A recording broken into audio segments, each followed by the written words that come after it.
Hey everybody, and welcome to a hyped wild ride with Steve-O. We've got Jasper Dolphin, the hype man for Tyler the Creator. He's my jackass comrade. You know him from Loiter Squad, Odd Future. I mean, the kid is a bona fide star and just so laid back about everything. Well, strap on your seatbelts because we're going to get into all things jackass, all things Odd Future, and all things Jasper Dolphin.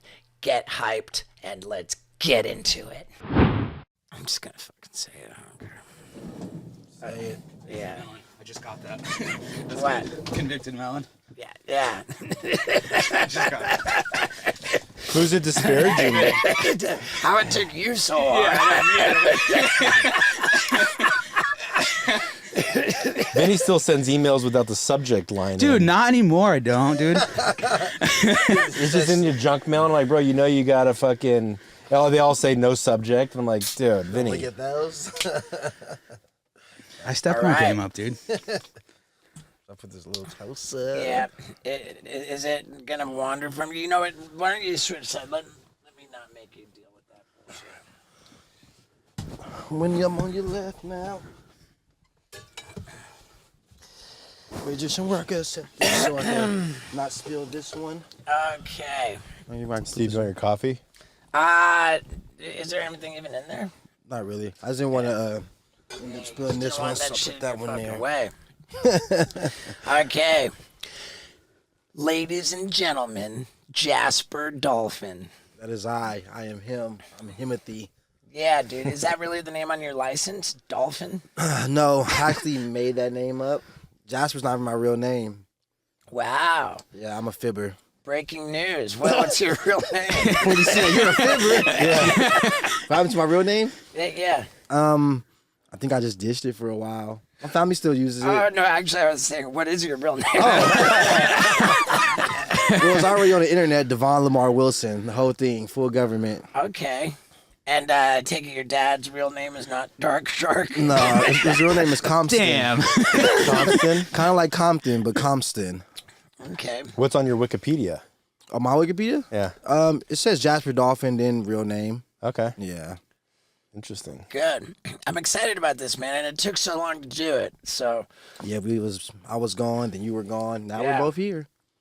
apologies for taking so long to make this happen, and thank you so much for doing it. Oh, yes, no problem. The last of the official principal cast members of the Jackass franchise. Mm-hmm. It's a clean sweep. Oh, We got yeah. Jasper.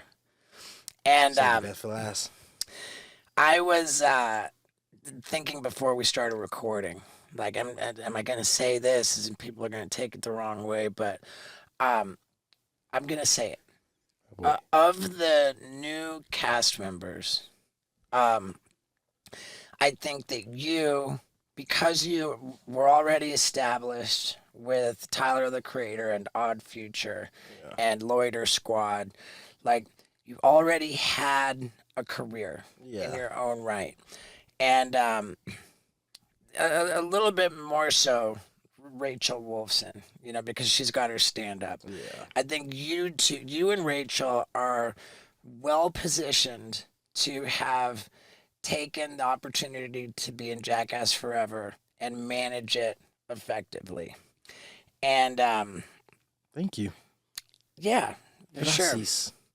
And I like what I would worry about people taking the wrong way is you know, I feel with Poopies and Zach that they're less equipped because they were less established Yeah. before. Yeah. You know, I feel that. they weren't as well established before, and as such, they were less equipped to take advantage of the opportunity. And it's tough to. It's for me probably the scariest thing in the world to imagine being famous and struggling to Yeah. make ends meet. Yeah. You know? I feel that 100% because on the outside end, everybody sees something else, but it's not that all the time. Right.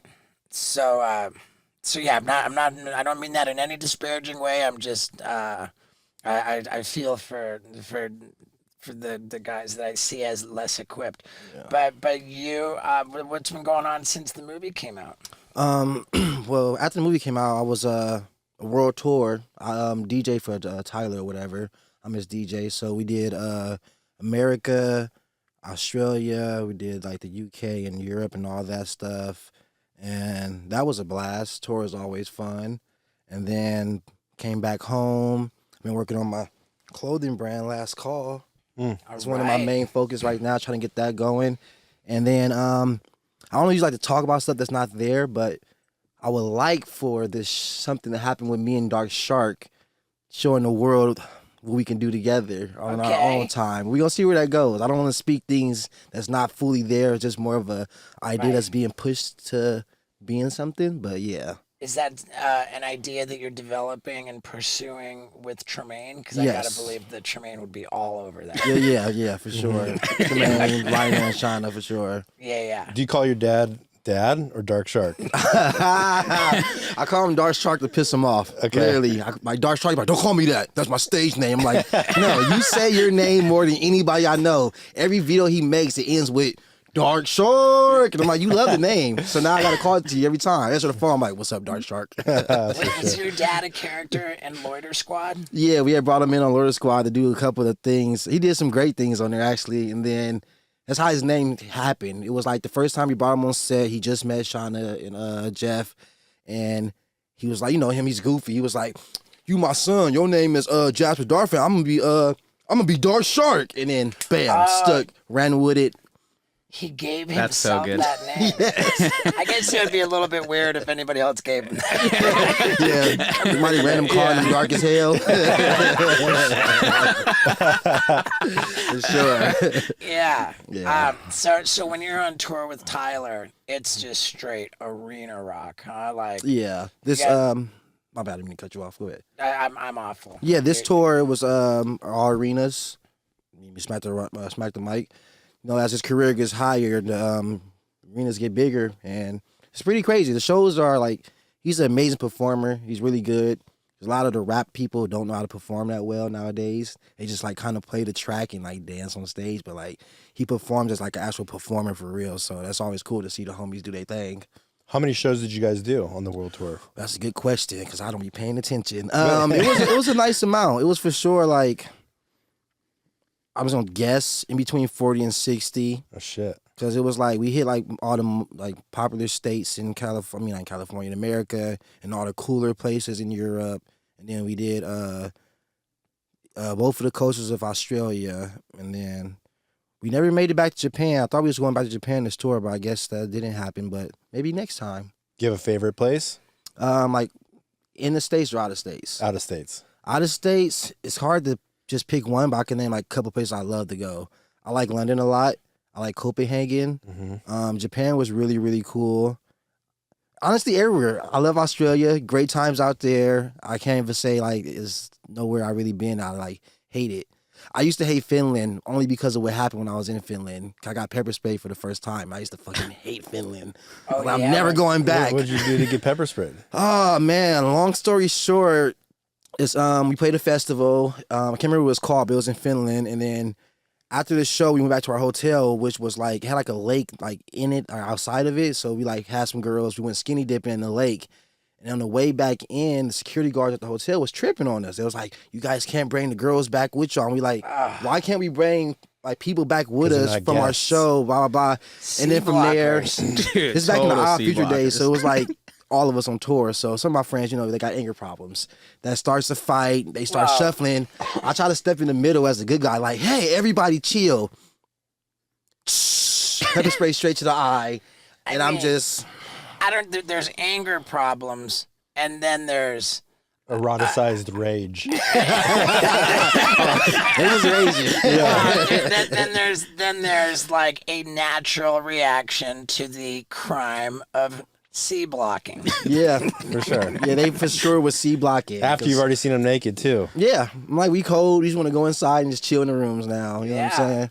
Yeah, but that's how they are in Europe sometimes. They're like, nope, can't come in here because you're not a guest. And you're just like, are you fucking kidding me? Yeah, I'm like, bro, we had like hella rooms there too, because it's like everybody had their own rooms, so it's like we got probably like 10 to 12 rooms here, plus like tour managers and stuff, and you gonna give us a problem? Yeah. I don't know. And they pepper sprayed the guy who's trying to bring peace. Yeah, That's not cool. because either. in my head, I'm like, don't fight nowhere that's not in America, because you don't want to go to jail somewhere else. So I'm like, let me like, calm the situation down. Dude, I'm sitting here boiling over at Finland, man. Yeah. But I got over it though. I'm not mad at Finland no more. I know now I am. When you're, I got a question. When you're touring with Tyler, is it with the whole Odd Future as a collective, or is Odd Future still a thing, or is it just Tyler? It's just him. Yeah. Well, at first it was I was just hype man. Travis Taco was DJ and he would perform, but then Travis started doing more stuff with movies and television and stuff like that. So then I started becoming a DJ. So now it's just me and him on tour, plus all the production and all that stuff. But yeah, Sweet. And just straight arena rocking. yeah. And how did the whole Loiter Squad thing come about? Like, if anybody only knows you from Jackass, you were in the Jackass fold before Jackass Forever, because you did a TV show with Jeff Tremaine and Dick House. And Yeah. some people affectionately referred to it as Black Ass. Is that right? Yes, that was that. A lot of people did call it. Then we actually had a skit in there that was called Black Ass, and we like kind of did like Jackass stuff in it.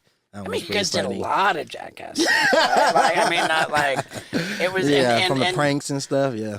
And you were surprisingly physical and stunty. You've also got a history as a skateboarder. You kind of rip. Yeah, skateboarder, and I used to like go to trampoline places, and I know how to flip really well, so I know how to use my body. Even though I'm kind of thicker than others, I can know how to use this thing.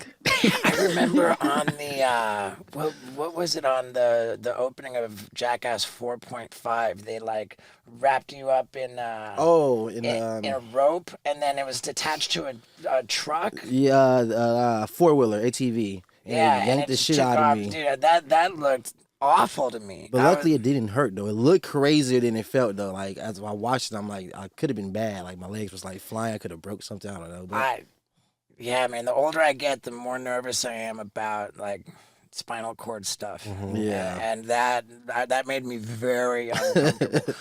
and too, with the fans all set up with the parachute. Man, you went for that. Yeah, I did a full on that was neck so side good. slide thing when I landed. It was nice though. No pain either. I was good. Man. Did you have any wow. injuries filming? The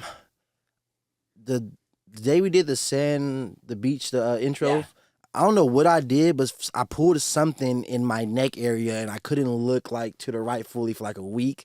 But I wasn't doing nothing crazy though. Like can't remember why. I remember getting home and that next day I just kind of just felt sore and I was like, my neck is a little tight, but I don't remember getting hurt. I remember you doing a lot of front flips that day. Yeah, there was a lot of front flips on the balls and stuff. Yeah. The beach balls in the half sand. So what? I mean, I guess like you were super physical. What was Tyler like crazy stunty on Loiter Squad? Yeah, I would say it wasn't too crazy stunny, but like he's like a freak of nature athletic guy. Like he could dunk the basketball but don't know how to dunk the basketball. Like, he could jump up there and dunk it, but no swag to it though. Okay. And he could jump super high and everything. Most of my friends are pretty athletic, you know what I'm saying? We used to like be outside for real, like skateboarding, climbing gates, doing just anything. That was fun back in the day. Let me tell you, back in the day when I was a kid, I used to gobble down boxes of cereal like it was no big deal, and I was ingesting hundreds of grams of sugar in a single sitting, I'm sure. And these days, that is not the case. I'm actually back on my best behavior and feeling so good about my diet, avoiding sugar. And the secret to my success is Magic Spoon. You're 0 grams of sugar, keto friendly. You've got 13 to 14 grams of protein, per serving. And did I mention it is delicious? I mean, it's like a guilty pleasure that you're not even guilty about. It's absolutely so wonderful. And wait until you try the cocoa, the frosted, peanut butter, fruity, and the limited edition flavors they've got coming your way. Peaches and cream. Oh man, it's just endless awesomeness. I don't even have a box of the fruity flavor because I love it so much. I just crushed it before we even got to recording today. I just love this stuff. And if you go to magicspoon.com/Stevo, then you can try yourself a bundle of a variety of flavors. They're so sure you're going to love it. It's backed with a 100% happiness guarantee. If you don't love it, they will refund you your money. But be sure to use the promo code STEVO at checkout to enjoy $5 off your order. Again, I love it. I eat it. I recommend it. So go to magicspoon.com/Stevo and let's get back to it. So Yeah. yeah. And what did that show, Loiter Squad, like, did that just elevate the profile of the music, like, on a crazy level where that's when things popped off and got really big? Well, it didn't. I wouldn't say elevated the music because it was like the music was here and the show was like, something that was like in between the group thing. But if it sure brought different fans and different worlds to like people that watch, Adult Swim, the music for sure. Because like we for sure saw him was like, who are these guys? Let me see what they're about. Then you get the music. But yeah. Right. So basically you're saying that the music did not need Loiter Squad. I don't think so. Not for the music. But it helped though. It helped. If Yeah. I can remember correctly, the music side of it was already huge. Yeah. Music by for the sure time was already Loiter huge. Squad came out. Yeah. It was already like touring and shows and How many albums. seasons did you do of Loiter We Squad? did 3 good seasons of Loiter Squad, and then we we almost made another show from a skit called Popo that was in Loiter Squad that we actually filmed with Sean and Jeff, but it never made it. It's in the hidden files, I guess you would say. What was it about and why did it make it? We had a show called my bad on the show. It was a skit called Popos where Lionel and Tyler would dress up as cops and just do dumb stuff like 911 Reno, and the guy from the head guy Laszlo at Adult Swim, I know where he was like, I don't really like sketch comedy. Like, can you guys try just making this a show? And we was like, all right, let's just do it. Like, why not? So we made the pilot. It came out, and I don't know, like it just never happened. I don't know. I thought it was good. I think somebody didn't like the voice. Tyler kept putting on his Batman voice. Like he was like, I don't know why, but he really wanted to be like, my new character talks like this. And I don't think the head dude really liked it. And then they was go back and forth on meetings, and then no show. So it wasn't a question of it being like wildly controversial or Oh no, scandalous. it wasn't that. I think it has something to do with a phone call, and somebody might have just spoke a little crazy to somebody else. I don't want to go too deep into it, but just to say somebody used the N-word to somebody that wasn't the N-word, and they probably didn't like that. Okay. I'm not sure I followed that all the way through, but I heard enough to kind of get it. All right. So, and how long have you known Tyler? I don't know years exactly, but I was 15? Like 15 when I moved to across the street from him actually. But I think I seen him before that because we used to go to the same skate park, Hawthorne Skate Park, Eucalyptus Park. It's called the Dirty, like the name, like the street name. But that was the kicking spot we always used to skate at and stuff back in the day. Who's better at skating? Oh, me, of course. I think I'm the best one in our future of skating, besides not Kel Smith because he is a pro skater. But other than that, yes. All right. Yeah, I've seen you throw down. Where did you put Shark Week on Shark Week? your on your resume? I don't even know, but a great place because that was amazing. That was so much fun, and it's I honestly like I think about it sometimes, like what we filmed, and I was like, it's actually really really crazy. Like shit could go bad at any time. Like it's not a Seriously. joke, and then when it went bad, yeah, Seriously crazy. Like it was a big joke to us. yeah, Like, for sure. Were you on the boat when Poopies got bit? Yeah. I was a little silent afterwards, though. It was crazy how it just happened. Because it was like, he landed and it was like, yeah, poopies. And then you just see the shark, like, come up. He's like, ah! And it's just, You see his hand come out of the water, And like, it's So gnarly. it was crazy. So what happens when something like that happens? Do you guys continue filming for the day, or do you just cut and? They kept filming on the boat just boat. kind of the aftermath of that situation, but Yeah. we did not go and that was kind of why it happened in the first place, is because sharks tend to attack at dawn and dusk. Yeah. And as the light went lower and lower, we thought, this is I mean, 100% everything about that was awful. Yeah. That was actually the one more. Like that was the last time we was gonna try it, and that's when it went bad. The one more time. Well, how many times you guys tried that? I mean, I don't. They pulled him a couple of times because at first the jacket was too much and he couldn't do it with the jacket, and then started getting too choppy in the water for him to get pulled on the jet ski, and then that was the last one, and then the shark was like, "I got something for you." Yeah. Last one. But Poopies loves that it happened to him, dude, for sure. I think it's a gnarly thing. The scar, everything. Not many people get this. I don't shark. I 3 people I know have been bitten by a shark. You know what I mean? Worldwide. Maybe more than me. I only Yeah. know one. He seems to have gotten to a place where it's not like Traumatic. messing him up. Like, I mean, I just saw he posted on Instagram like a sick deep barrel shot. Oh, yeah. Photo. Like, I mean, surfing is the one thing that he's like truly passionate about, and like if he's getting pitted like that, if he's getting barreled, then life is good for people. Well, I didn't even think it did affect him. I mean, sure, it affected him really bad, but then when he did that video and he just started breaking down and crying, and I was like, oh, fuck. Like, Oh yeah. because it was always been like, him on Instagram, like, yeah, what's up? Fucking. like, but then first time talking about it, he just melted. It probably really hit. You probably never had a deep conversation about it besides like, I got bit. What's going on, guys? Yeah. A real conversation. You probably start having flashbacks and like thinking about it. And probably. What was your reaction when you found out that they were gonna do another Shark Week? I was like, honestly, I was happy. I had a good time. Like, sharks they're very crazy. Not crazy, but like, you play with nature, it go bad. But they're actually cool. Like, I have a different respect. I like sharks way more than I did before. Because, like, back in the day, you would think, like, you see a shark in the water, it's going to kill you no matter what. You jump on a boat, it's going to murder you. But it's not even like that. Like, Right. you're just chilling. In hindsight, we really did ask for that attack to happen. And, like, had we not asked for it to happen, like, it would have been fine. They've been doing Shark Week for 30 years. Yeah. And that's the first time anything it's like the that's first happened. time anybody ever Wow. got attacked in, like, 30 years of Shark Week. Yeah. Poopies, It made dude. sense, though. It had to be us. It wouldn't make sense for somebody else. Yeah.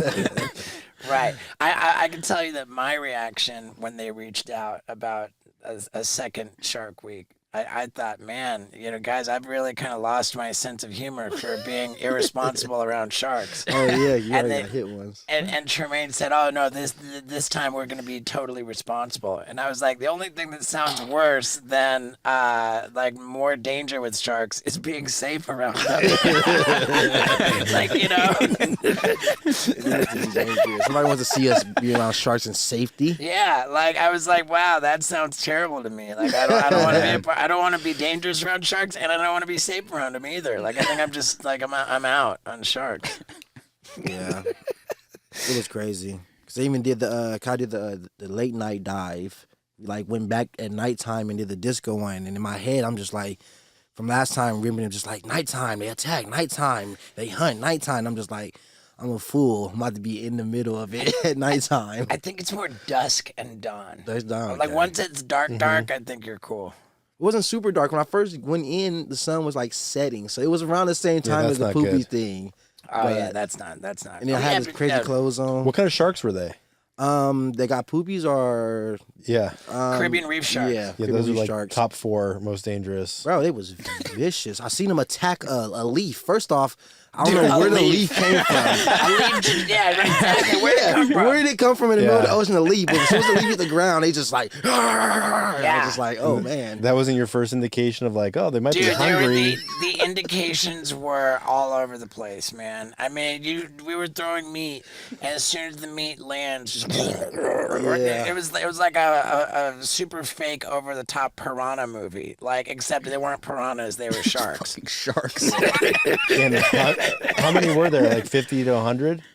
Not that Hundreds. many. It was it was like at one point in time you'd probably get like around like 20 around swimming all around and stuff. I Yeah. feel like it was like something like that. I'd say easy 20 to 30. Yeah, because there was times where they were just swimming around, but then there'd be times where it was filming. They would all come into one area, and it's like some are like smarter than others. They like see stuff and they're like, I'm not going over there.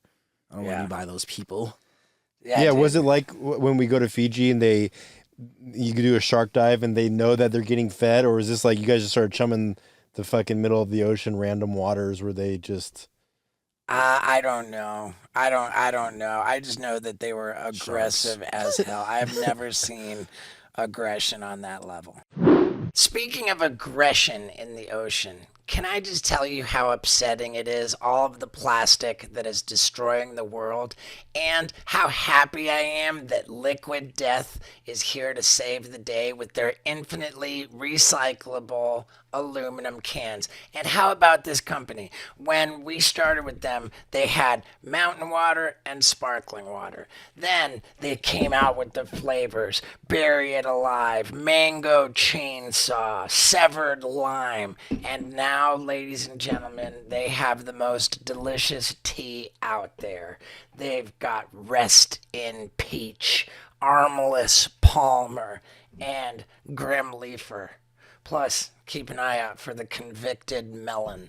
I'm telling you, man, this company is on fire. They're saving the world. I love them. And their new iced teas are available on Amazon with free shipping. Plus, same deal with retailers near you. And as a special treat to the Wild Ride listeners, you get 20% off of any apparel order at liquiddeath.com/Stevo for your first order of apparel. Their apparel is awesome.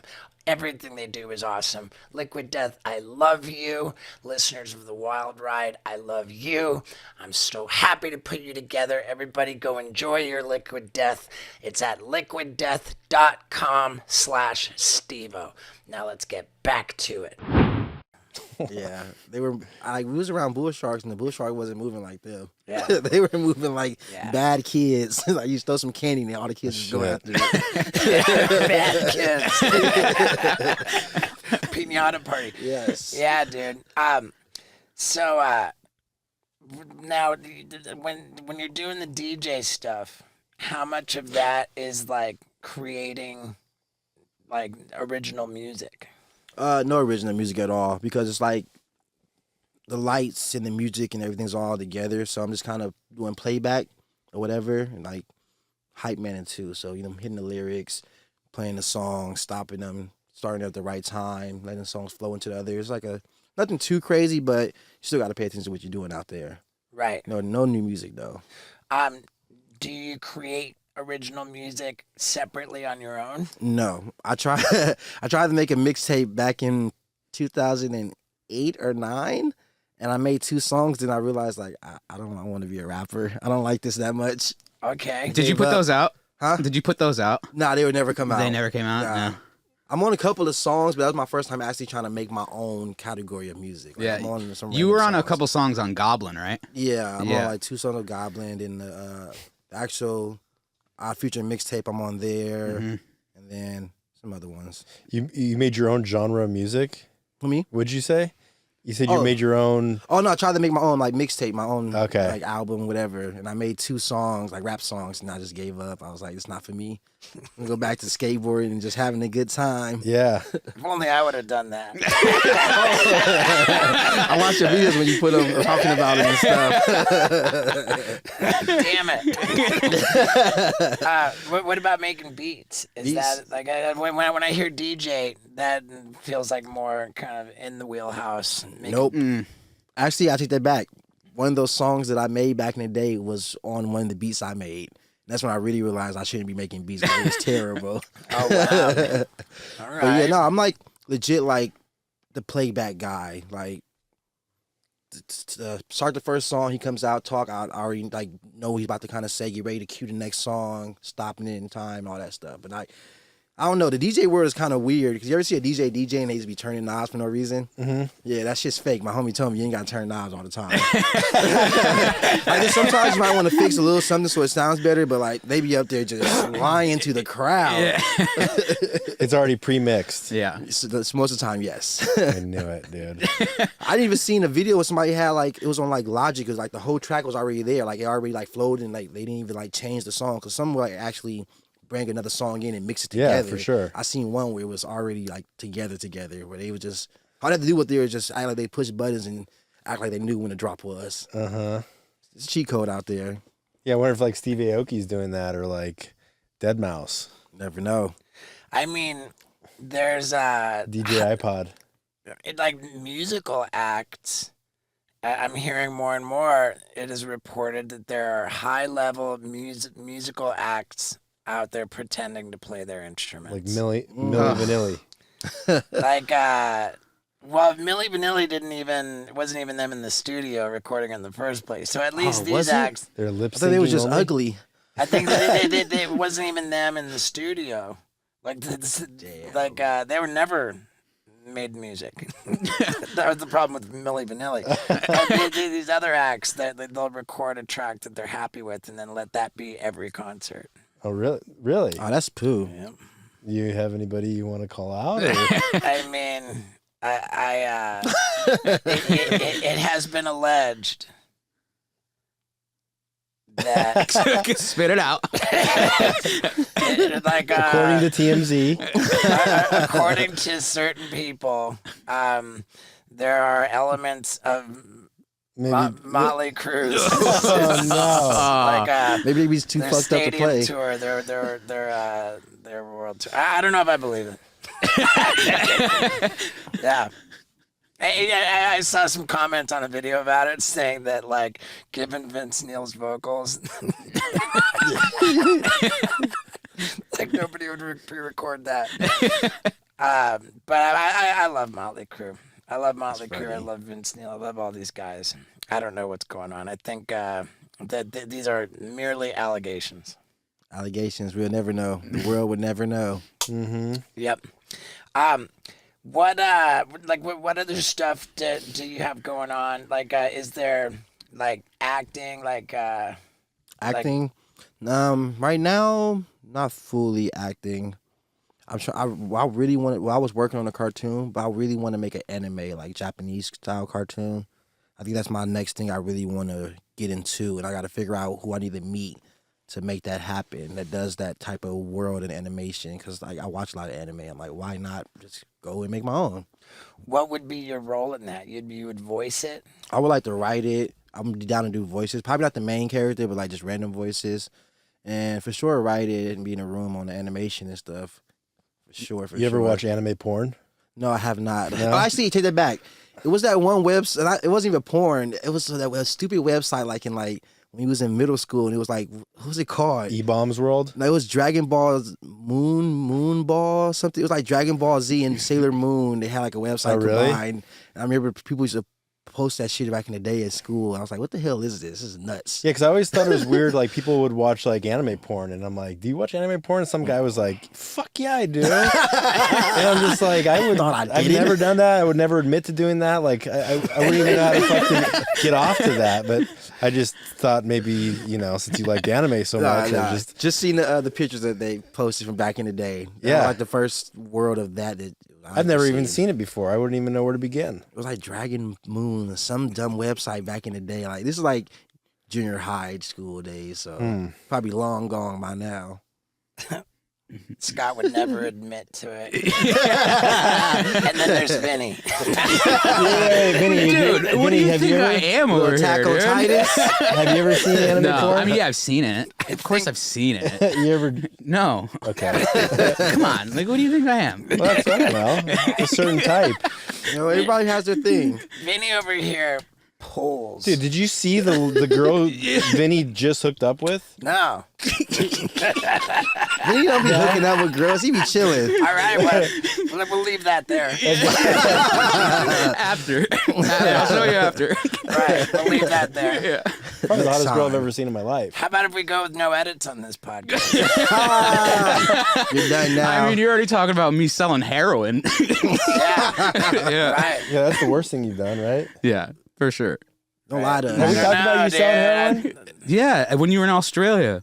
You're selling the H. Oh, yeah. But I've you been getting never... DMs from so many people asking if I still have heroin. Really? Wow. What does it look like? I never seen it in person. It's either white or brown. It's powder. I've seen like in movies. Out here and it's stuff, tar. but I never just seen it. Yeah, What, on the East Coast, what is it? powder.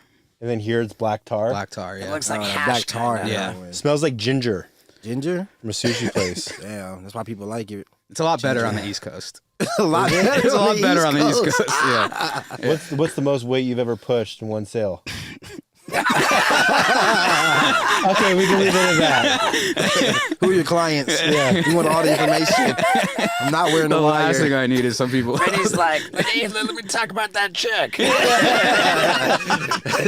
Easy back to the other combo. Yeah. Yeah, speaking of rehab, you had another interesting thing you told me before the show. Yeah, so I was in rehab in 2011, and Back in the day. yeah, and I was only allowed one CD and one CD player, and I chose Goblin. I listened to fucking Goblin over and over and over again, which is like, I remember the success from that album. Yeah. Did you guys know, like before, like making that album before releasing it? Did you guys know it was gonna explode the way that it did? Honestly, man, those days I was really just living in life. I didn't really know how big we were until later on. Like I didn't look at magazines, interviews, all that like hip hop stuff about like music.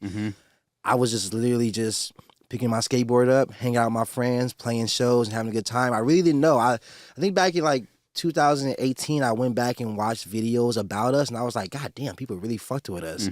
But they still do. But yeah, no, I was literally just living in the moment, like 100%. Like, just shit. Yeah. Just, What That's year awesome. was that? 2011. That came out in 2011. Yeah. yeah. Yeah, and I remember when the video came out for Yeah. Yonkers. I mean, when we filmed it and everything. God, man, that video was like nothing I've never seen before. It was insane. Yeah, and that shit went crazy. Yeah. Real fast. Yeah. Wow. Yeah, So you've been sick. killing it for a while. Well, that wasn't my video. That was his video. But that started like, it for sure took things to the next level for the whole group of friends. Yeah, because your mixtapes before Goblin, they had some success, Yeah, right? so- yeah, random Yeah, stuff. because real I remember funny listening ones, to good ones. those too. Yeah, Yep. it was Was so Goblin good. the debut album? For that was Tyler, Tyler's debut yeah. album. But then we had the Odd Future mixtape was an album with all of us on it. I did like 2 songs on there or something like that. Then we had other mixtapes too. I did like a song or so. But yeah. Hip Hop Jasper is dead. When we come back. Wow. That's great, man. Vinny's a big fan over here. Yeah, I'm a big for fan sure. of you. Yeah, And he thanks, dude. pulls. You can't just show us the picture and get our reactions to the chick? No, after. It would be nice to see our reactions. Okay, all right. So I'll show you. We won't show the camera, but just check this chick out. And this is like constantly. Vinny's the man. It's one after another. It's like he shows me. Okay, look at this. Vinny's the man.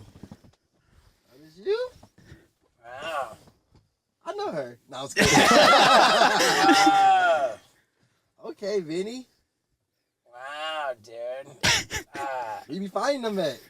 She got Dude, she got Instagram. The low-key followers, too. Yeah. You know what I'm saying? She might not be too big-headed. That's Nah, she's cute. That was cool. It doesn't make sense. I don't know. Nah, it's funny, guys. For sure. We Yeah. rule the world. Yeah. I'm like serious. Like people like, oh, you be having cute girls. I'm like, I'm funny. They like to laugh. They like you legit make girls laugh and treat them like people. Because there's a lot of dudes out there that don't know how to treat women. Don't know how to talk to girls, be around them, and just be on some normal shit. And when you give them that, they be like, oh, like you're cool. Like I want to fuck you now sometimes. But yeah. Who's better with women, you or Dark Shark? I don't know what the fuck Dark Shark be doing. That's great. So I'm gonna say me. I have no idea what that man You've is. been with one girl for a long time. Well, we then. recently broke up. Oh, you yeah. did? Oh, wow. Wow. Yeah, that happened in life. I'm sorry. Nah, it's okay. Life happens. You know Yeah. what I'm saying? I mean, I gotta believe that you're gonna be okay, Oh, yeah. no matter what happens. Yeah, we're both okay. She's good. I'm good. Like, we have an understanding of, like, humans and older people. It's just like, all right, like, we don't hate each other. We're cool. Say what's up. No biggie. All That's how it right. should always be. That's good. So now, are you just like on a? Dating app? No dating that for me. You're not on Raya? Honestly, I just been chilling. Like, Yeah. I don't like. I went to a party and I was just like, why am I even out right now? I just want to go home. I'm on my like older, like not that old, but I'm on my chill stuff now. Like How old are you? 32. All right. So like I don't really care to go out. I rather drink at home if I do drink, but I don't ever drink like that no more. I like to relax. I'm a relaxer. I'm like 32. Is that higher or lower than your body count? I mean, that's a good question. I'm gonna say my body count for sure is higher than that. I was a wild man them first tours. Yeah. Yeah. Okay. Oh man, Oh, I can Remember only imagine. When I first Yeah. tested the groupie thing, that was crazy. I was like, I see, like I literally tested it. It was a girl. She wanted to get on the tour bus and take photos, and I was like, "You want to come on the bus? Like, what's up?" And she was like, "I'll suck your dick," and I was like, "Let's see what happens." And I was like, "Is that easy?" Then tour became a fucking, a party. Man, that's crazy. It's dangerous though. You never know. That's crazy. Like, how long did that like kind of a vibe go? Because you seem like just such a chill dude. Like, you're not really.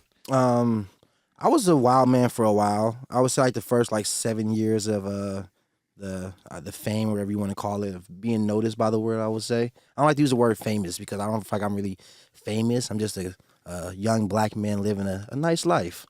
Yeah, I think that's fair to say. Like, I think I don't like to use the word famous too much because I don't think I'm that big of a Like deal. LeBron James is famous. Right. You know what I'm saying? I'm Right. Jasper.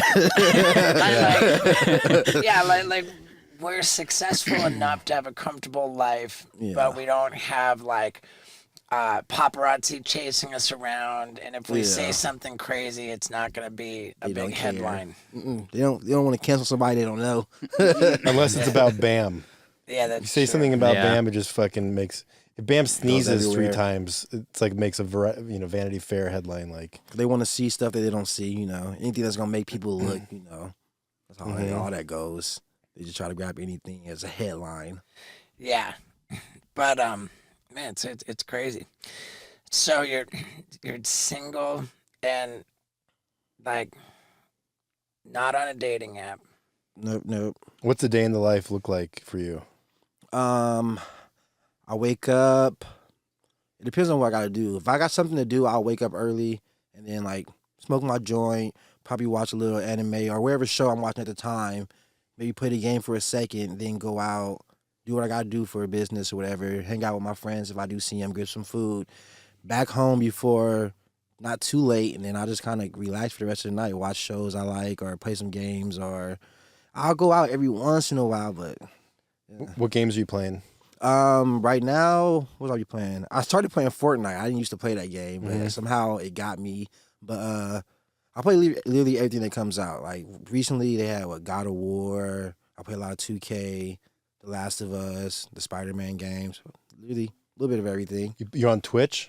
Yeah, I have a Twitch. Oh wow! Is that okay. lucrative for you, or is that just for fun, or is it just? I've been on Twitch a couple of times. I don't necessarily love to be on Twitch because I feel like playing video games is like my chill time. Mm-hmm. I don't want somebody's like looking at me and I'm gotta talk and like, hey, what's up? Like, what's up, guys? Like, I'm playing the game. It's me. I literally just like relax and play the games and like just talk to my homies in the headphones about normal life stuff. Yeah. But it's cool. I told myself I was gonna try to get on 2 times, at least 3 times a week on Twitch, but I failed. But I got it though. Yeah. Vinny, how many girls do you think you fucked this week? How many? This week, one. You didn't say that with confidence. You're Monday. lying. You're a liar. Bro. Am I putting you on blast? A little bit. Sorry, dude. A little bit, and I Vinny like doesn't do stuff like that. Nah, it's cool, man. When they hear about this, more girls are gonna want you because now they're gonna be wondering like, what is he packing? And got all the cuties going crazy. I mean, it's nothing much, dude. I'll tell you that right now. Man, It's the nice guy. Yeah, what do touch. you think it is, dude? It's the eyes. It's 100% the eyes. You agree? I'll admit that one. what about the one in, was it Boise? Jesus, yeah, Boise, yeah. There's Boise, still Ohio. communication happening there? No, there's nothing really happening there. We still talk now and then. I mean, dude, the standards keep getting higher and higher. Dude, Not I everybody know. can meet them anymore. I know. Yeah, you So fail true. upwards. Yeah, Uppity up. yeah. Yeah. That's crazy, man. What's your Instagram so girls can find you? Skinny Vinny. Skinny Vinny. At Skinny Vinny. There you There it go. is. Skinny Vinny, if y'all didn't hear that. Skinny Vinny. Yeah. so you smoke weed every day? Yes, except for sometimes I'm on tour, I don't smoke. Just because sometimes the weed is not good at places, and I just rather not.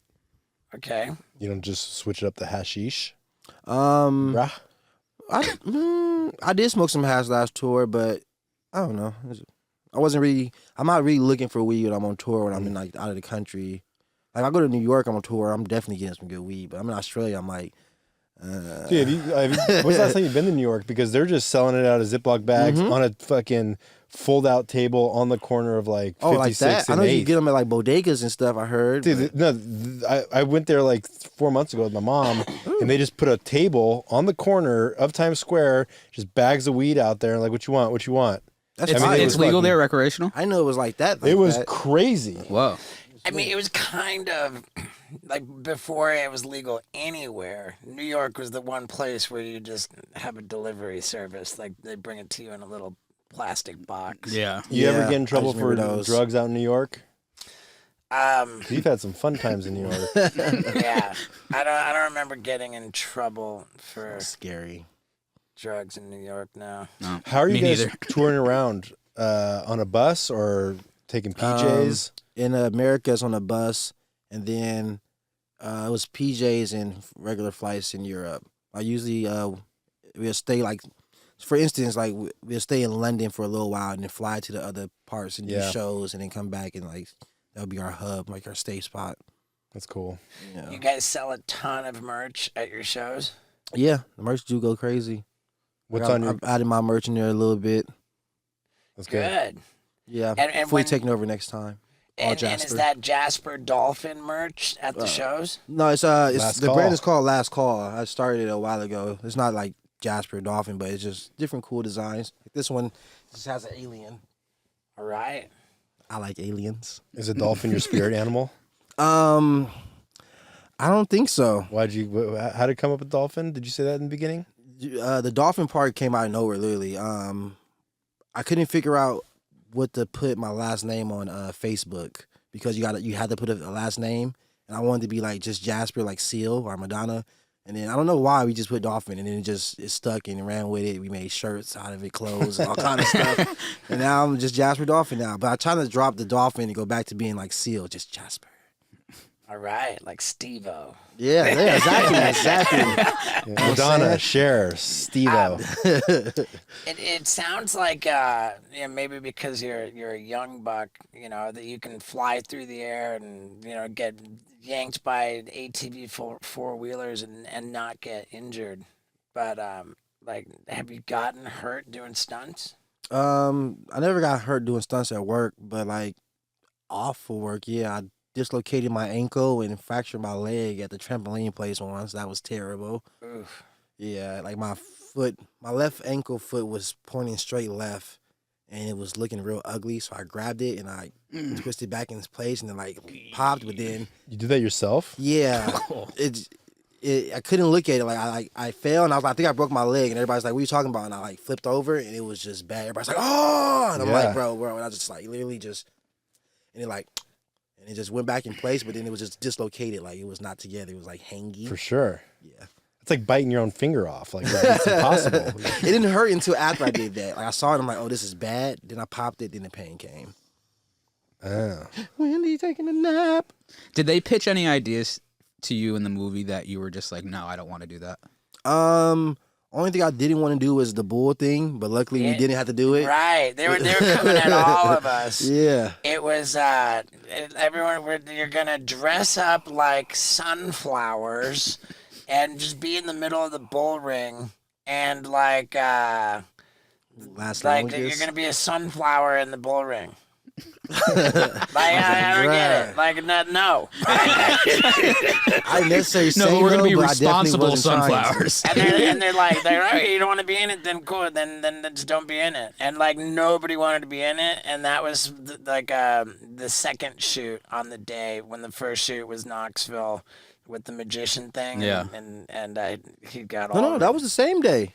Right, but the first shoot was Knoxville as a yeah, magician. yeah. And he went off to the hospital, and that was just through a vibe on the set. And they were like, okay, we're not doing the sunflower thing. Yeah.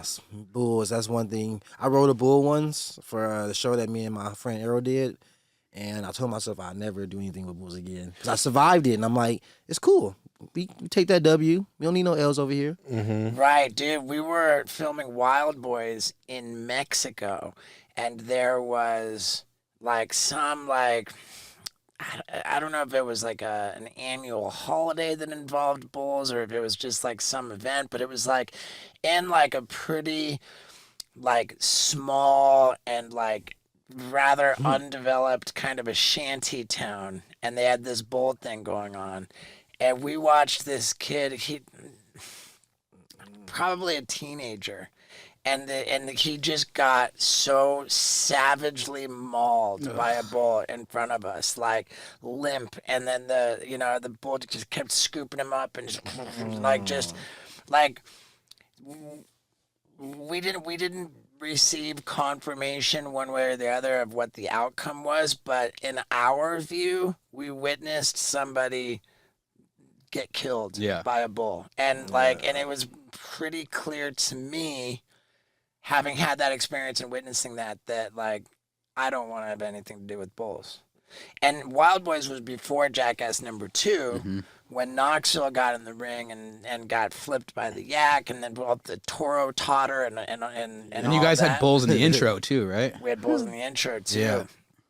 And I mean, this is after that experience in Mexico. I'm like, no. That's why, like, on camera, I'm like so visibly uncomfortable with anything to do with bulls. Feel you on that. You don't know what can happen. They're super strong, and they already they get fucked with all day. They fight the people that own them just be fucking with them, so they be angry. They're gonna take all that shit on you. Is it true that when you're on a bull and before they open the gate, they have a rubber band tied around its nuts and they snap it?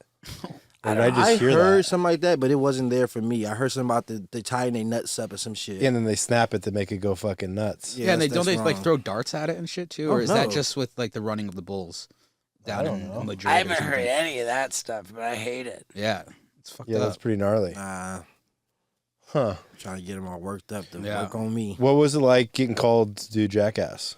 It was actually amazing, but scary at the same time. But who called you? What'd they say? I think it was Shauna that hit me up. She had hit me up and she was like, hey, we're filming a new movie and we might want to have you come hang out with us. And I was like, yeah.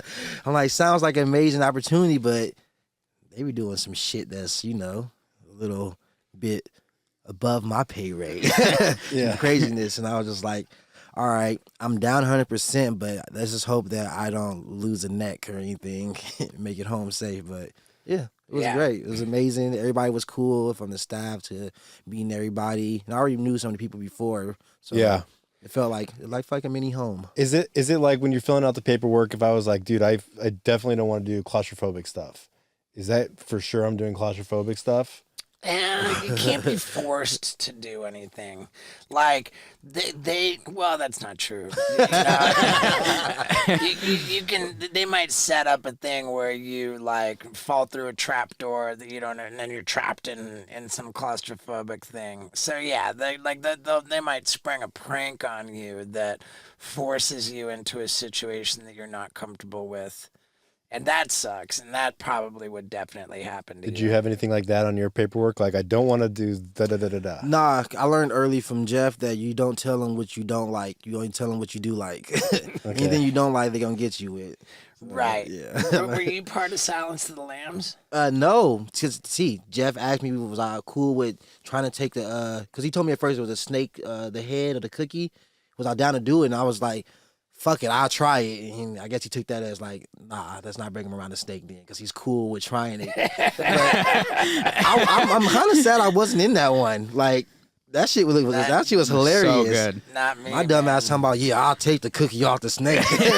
Yeah. What about your dad? Did he have to go through the same paperwork to do some of the stuff? Like, They interviewed him and he fucked up early. They asked him what he's scared of. He's like I don't like skydiving, like bears, I don't like spiders, this, I don't like that. vultures. And I'm just like, you are a fool. Like, you look at my interview versus his. He's like, he tells me what he's scared of, and I'm like, I hate pussy. I hate money. I hate having a good time. He's a fool.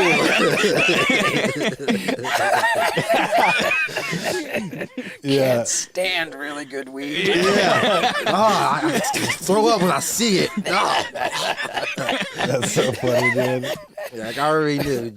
Jeff he already got plans of fucking with you. You don't show what gets you either. Like, something comes up, don't flinch. Just act normal, because then they see a little bit of something, they gonna run with that shit. That's so funny, man.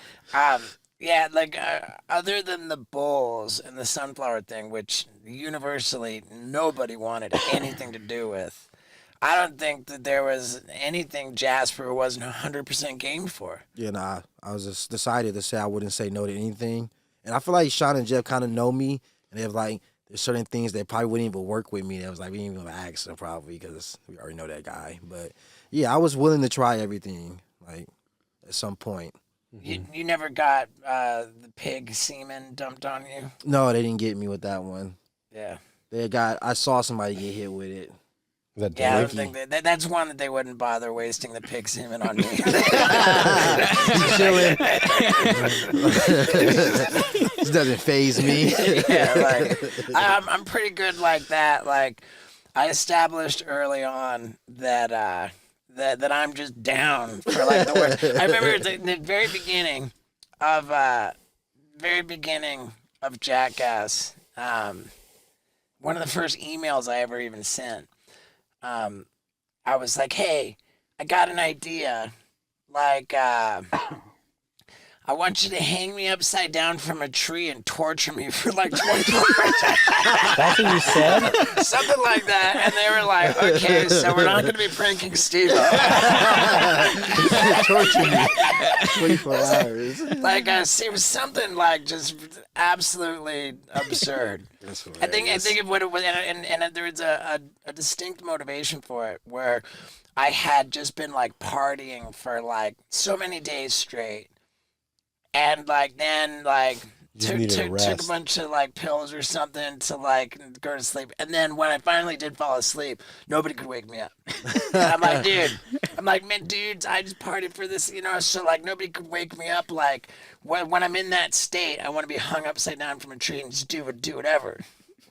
And they're like, yeah. That got me out of a lot of stuff.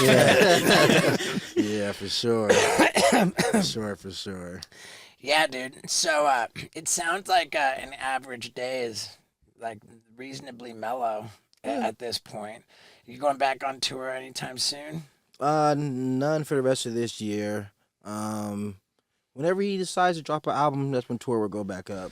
Okay. You know what I'm saying? And are you involved in recording the album? No. I actually stopped going to the studio as much as I used to, because I was like, it's cool being in the studio with your friends, but at the same time, like, I'm not working or doing anything. I'm just kind of just hanging out. So I was just like, I can hang out somewhere else at home. Right. But I pull up to the studio sometimes, but music-wise, nah. Well, actually, I take that back. I am on his last album saying something random in the background of one of the songs, I think. Was it this album? Yeah, I think it's this one. What's the other one? I don't know. Everything's a blur now. Right. It just happens like that. You on tour, Tyler the Creator has a good relationship with Nardwar. You ever meet Nardwar? Oh yeah. We ran into him quite a few times actually. Such a legend. He's cool. He's cool. I fuck with him heavy. Okay, that's I was just curious about it. Yeah, I remember the first time I seen him. I ran into him at South by Southwest, just on the streets randomly. Like I wasn't even with like none of the homies. It was just me and like who was I with actually? I don't know who the fuck I was with, but I seen him and I was like, he's cool. And then he started to interview like my friends and then us, all of us, whatever. So that was pretty tight. Did he ever get you on anything that you're like, how the fuck did he know that? Not me. No. He usually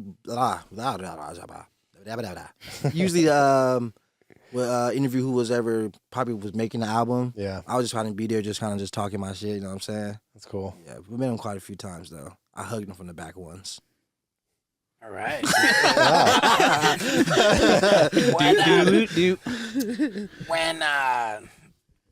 Okay, so when you're in this, like you're at home, you're chilling, you're smoking weed, you're playing video games, do you make like YouTube content? Do you have a YouTube channel? No, I don't have a YouTube channel. I haven't made YouTube stuff since like back in the day, like our future YouTube page we have. Uh-huh. Yeah, so no YouTube for me right now. All right. So life is chilling, man. And when you're on tour, like you're just raking in money. I mean, those shows are huge. Yeah, straight work. It's good work because it's like it's not too hard. It's fun. I'm there with my friends. Like security guard's like one of my good friends too. We love Vil. He's the greatest security guard. He might look scary, but he's a nice man. All right. It's all fun and games. And you guys travel on one bus, you and Tyler? This recent tour, yeah, it was just me and him on the bus, and then I think we had a couple of buses because the tours are like, the productions, everything way bigger than it used to be. So it felt weird. It was just me and him on the bus. Usually it'd be like me, him, one of the other homies, somebody that records like video, and then like security. But security got his own bus now with some other people, so it was different. It was cool. Crazy, man. It's crazy. Mm. I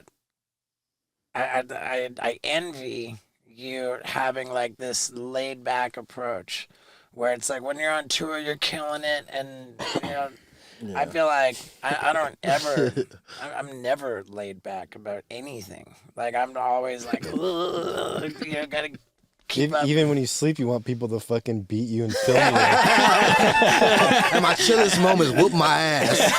Yeah. It's crazy, man. It's crazy. You're there's the leaf blower people. You know, there's a Leaf Blowers Association. I did not know that, but thank God Beck- they Beck waited was a part this of it. long. That's good. I was just gonna ask what and any other stuff you want to promote. Right now, besides my sexy face, just me and my brand Last Call. Last Call. Where do people get Last Call? LastCallWorldwide.com. Check us out on Instagram, Last Call Worldwide. You know what I'm saying? That's my main focus. Doing a pop-up shop. We're doing some stuff with Bodega. We're trying to do a pop-up shop in Australia soon, so we'll be out there for you. New York, we're coming back with another one. All right. And the leaf blower really got us, man. So Literally own us. dude, I'm super stoked on you, man. Oh, yeah, thank you, Congrats on man. your success. Thank you, appreciate it. Like, welcome to the Jackass family, and thank you for doing this. Oh, yes, no, thank you. Shout out to everybody. Shout out to everybody here. You know what I'm saying? Shout out to the world. That's right. Damn, they got us good. Yeah. Yeah, dude. What can we say about Jasper? Just the coolest cat, man. So laid back, such a fun dude. I really, really wish it wouldn't have taken so long to get him on the Wild Ride podcast. What else can I say, man? Have you noticed, Paul, that I'm doing a better job with my conversational etiquette? Yeah. I have noticed, yeah. Yeah, I've been trying, man. You're great. I don't want to be a jerk, I don't want to be a jerk. I don't want to alienate listeners. I don't want to rub people the wrong way. I want to just deliver a good podcast, man. And I'm trying. I really like to think I'm getting better. And I'm, as always, very grateful for you guys sticking around. And, give Jasper some love. And I'm going to keep working on doing a better job at taking you on the wild ride. Yeah, dude.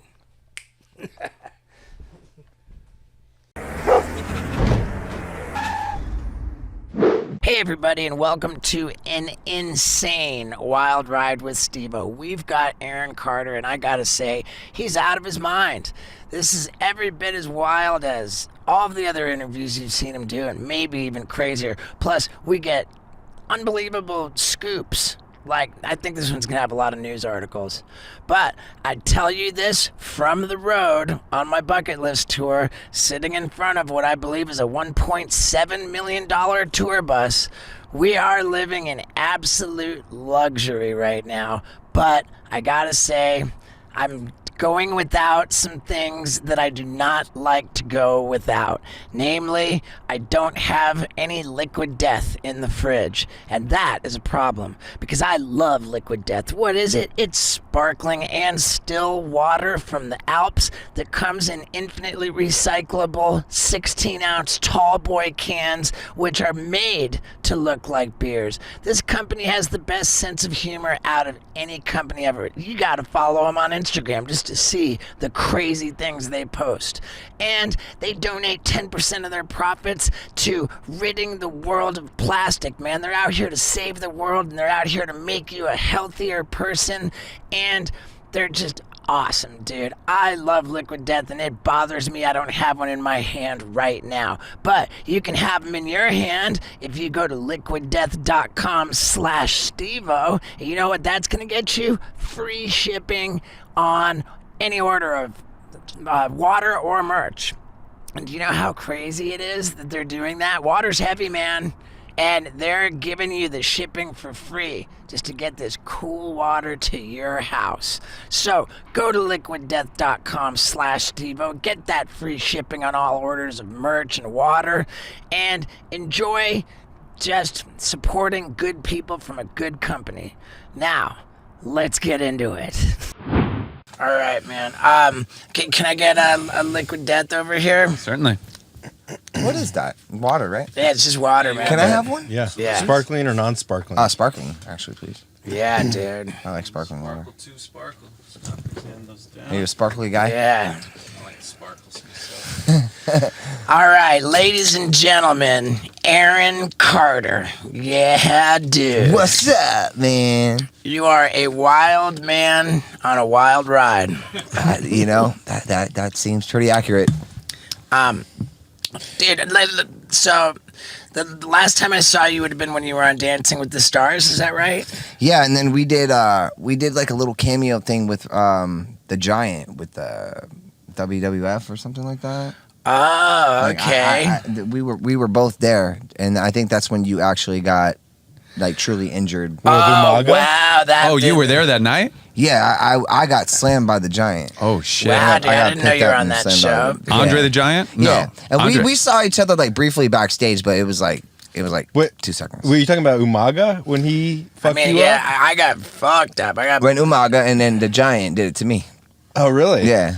So how was that for you? He just That was 2006 when I was in the ring Yeah, for yeah, WWE. that was same time. It was painful. Like you think it's like not real, but I mean, you got a 300-400 pound guy, regardless if they're like pretending, it's still fucking Yeah, hurts. damn. It still hurts, man. And what? That's 06. I mean, how Yeah, old are 06, you then? Like Dancing with the Stars 16? was way after that. I was on Dancing with the Stars in 2009. How's that for you? Dude, I don't want to talk bad about it because they were I wonderful understand. people. Yeah, no, But my experience was terrible. my experience was pretty terrible too, because I didn't realize how much work actually you had to put in. Yeah, Yeah. I mean, Like all And- the dancing and practicing? Yeah, they like for me when I did it though. I don't know about you, but for me when I did it, the dances were already a minute and a half, and they shortened the time for dances as the seasons progressed. I think I feel like I only had a minute to do a minute. And then on Mondays we would have to do 2-minute dances and 2 of them. it wasn't Shit. that. And then I stole Karina Smirnoff, my partner, from the other guy on the show, Maxim Smirkovsky. Oh, you hooked up with her? I basically stole her like from him, and then they broke off their engagement, and Wow. then Karina and I just didn't click, and then we were about to win, and then she got mad at me because I basically didn't want to be like with her, and was like stomping my feet on purpose during live performances Wow. with those heels, and I was Epic, man. like, she was just, and she would like knee me in the balls real quick, like, you know, like What, just on she was the show? yeah, because she just didn't want to be on it anymore with me, and she was mad, and she's Russian, and then I ended up dating a Russian later, and oh my god, like Russian women, they're so beautiful, but man, holy, they will slice your throat open. Have you ever revealed that, or is that an exclusive for the No, Wild that's Ride? that I got a lot of only exclusives just for you Dude, guys. I love it. Yeah, you guys, Yeah. you reached out to us to be on the podcast, and Dude, I was super I was surprised. I was super stoked. I was also super surprised because I wonder if you know this, but I got into tattooing. Right, I became a tattoo artist like a couple years back. Yeah, I heard about it. Yeah, I'm a and- very big fan of you. Oh, dude, well, thank Since you, the man. very beginning, though, because Dude, I'm 33, you know, and I've been doing this for 26 years. So I appreciate I've been watching that you so from much. the very beginning. I know about clown school, everything about it. But go ahead. So I get into tattooing a couple years ago, and it was right around the time when you got this crazy face tattoo. Yeah, the Medusa. And I saw that you were following me on Twitter, so I hit you up. I was like, "Yo, did? yeah, I hit you up. I hit you up on Twitter. Said, I missed it. I said, yo, dude, I'm really good at tattooing. I even included in the DM like my portfolio to show like that I was actually doing good tattoos. I wasn't like trying to tattoo your face or anything, but I was like, yo, let's I promise you, if you had your tattoo gear here, I would let you do a tattoo on my face. we might We'll come back. Yeah. yeah, we might want to come What? back. No, to no, that. for real. Well, but the thing was that when I sent the DMs, then all of a sudden I was unfollowed by your Twitter account. So I don't know. I thought that I had offended you or somehow. Like I was, and then you know, That's kind of strange. here's what a sensitive little petty bitch I am. I'm like, oh, he unfollowed me. I unfollowed him. So I thought we weren't bros anymore. Yeah, that's but you're like, you know what? Fuck Aaron Carter. You know, Stupid ass Twitter. and then you reach out to be on the podcast. I'm like, fucking right on, dude. I would love to give you a tattoo. I don't know if I feel comfortable tattooing your face, but then again, my philosophy about tattooing is that I only want to work on people who are already pretty fucking tatted up, Yeah. so that the stakes are low. Yeah, well, you know, And your face qualifies. Yeah, sure. I got my fiance's name here. I got the 3 moons, crescent moons that represent, you know, the 3 kids that I want to have. The love. This stands for lion in Finnish language because I'm Scandinavian, Finnish, like the, you know. Well, you like said the love, Newtons. and that's the name of your. That's the name of the brand. But see, the way it's spelled is actually means lion. So that's why I have the lion here. And What do you mean the way it's spelled With the means O lion? and the so that okay. actually, and I didn't. I That's did. Finnish I for did lion? an album called Love, like this. I got the neck tattoo, and it was about a girl that I was dating that was my backup dancer that basically screwed me over, and she did my video and 14 weeks pregnant. She was 14 weeks pregnant, and then she didn't want to have the baby. So, and then I wrote this album to her as like, you know, all these songs, like, you know, just kind of sending messages through music. I didn't think it would go anywhere really. And then I released a song called Fool's Gold and whatever. But back to, you know, the whole Love brand. It's here, there. You know, it's on my my clothing line. It's just, you know, in this industry, you really have to be a lion. And I have a lot of trolls, especially since, which is really odd, since I've become, I'm 4 years sober now. California sober. Cali sober, yeah. So only marijuana. That's it. So I'm Cali sober, and you know, got away from the huffing duster and doing that, and it really ruined my body. You know, I had to, and the neurons and things in my brain, and I learned so much about it. And I have to take gabapentin 3 times a day. You know, What's gabapentin? Gabapentin, it's a neurontin that helps you with, you know, your receptors in your brain from the damage that you do. From What happens if you don't take it? You have trouble like connecting words and. Not necessarily, but what I did makes me a high risk seizure because I was doing huffing for like 10 years, you know, and hiding it from the world. And too, yeah, right? I mean, I did nitrous, but you did computer duster. Computer duster. And that's just like, That's just like 10. never it's did like, that, it's, Steve? it's almost like I never don't know did about that. nitrous, but I've done it maybe once or something. But like, I don't know. Have you ever tried that? I before? didn't. I was already Dude, sober it's- before I found out about the computer duster. Good. What's Good. the high feel like on that? Believe it or not, I have no idea what the high from huffing computer duster is. But boy, can I tell you about the high of stepping onto a $1.7 million tour bus with 2 bathrooms, 6 bunk beds, a crate. I mean, dude, it's nuts. The luxury inside this thing is out of control, but I can't stand it because neither of the bathrooms is equipped with the Tushy Ace. And what is the Tushy Ace? Oh my lord. It is the most luxurious bidet that your butthole has ever heard of. This thing comes with a remote control that mounts onto your bathroom wall right next to your pooper, and you get on it, you push a button, and it warms up your butt to the temperature you desire. When you get done taking your dump, you push another button, and it starts blasting this refreshing stream of water onto your butthole. It's like power washing, power cleaning your butthole nice and clean. And then when you get done doing that, then you push another button and it starts, it blow dries your butthole dry.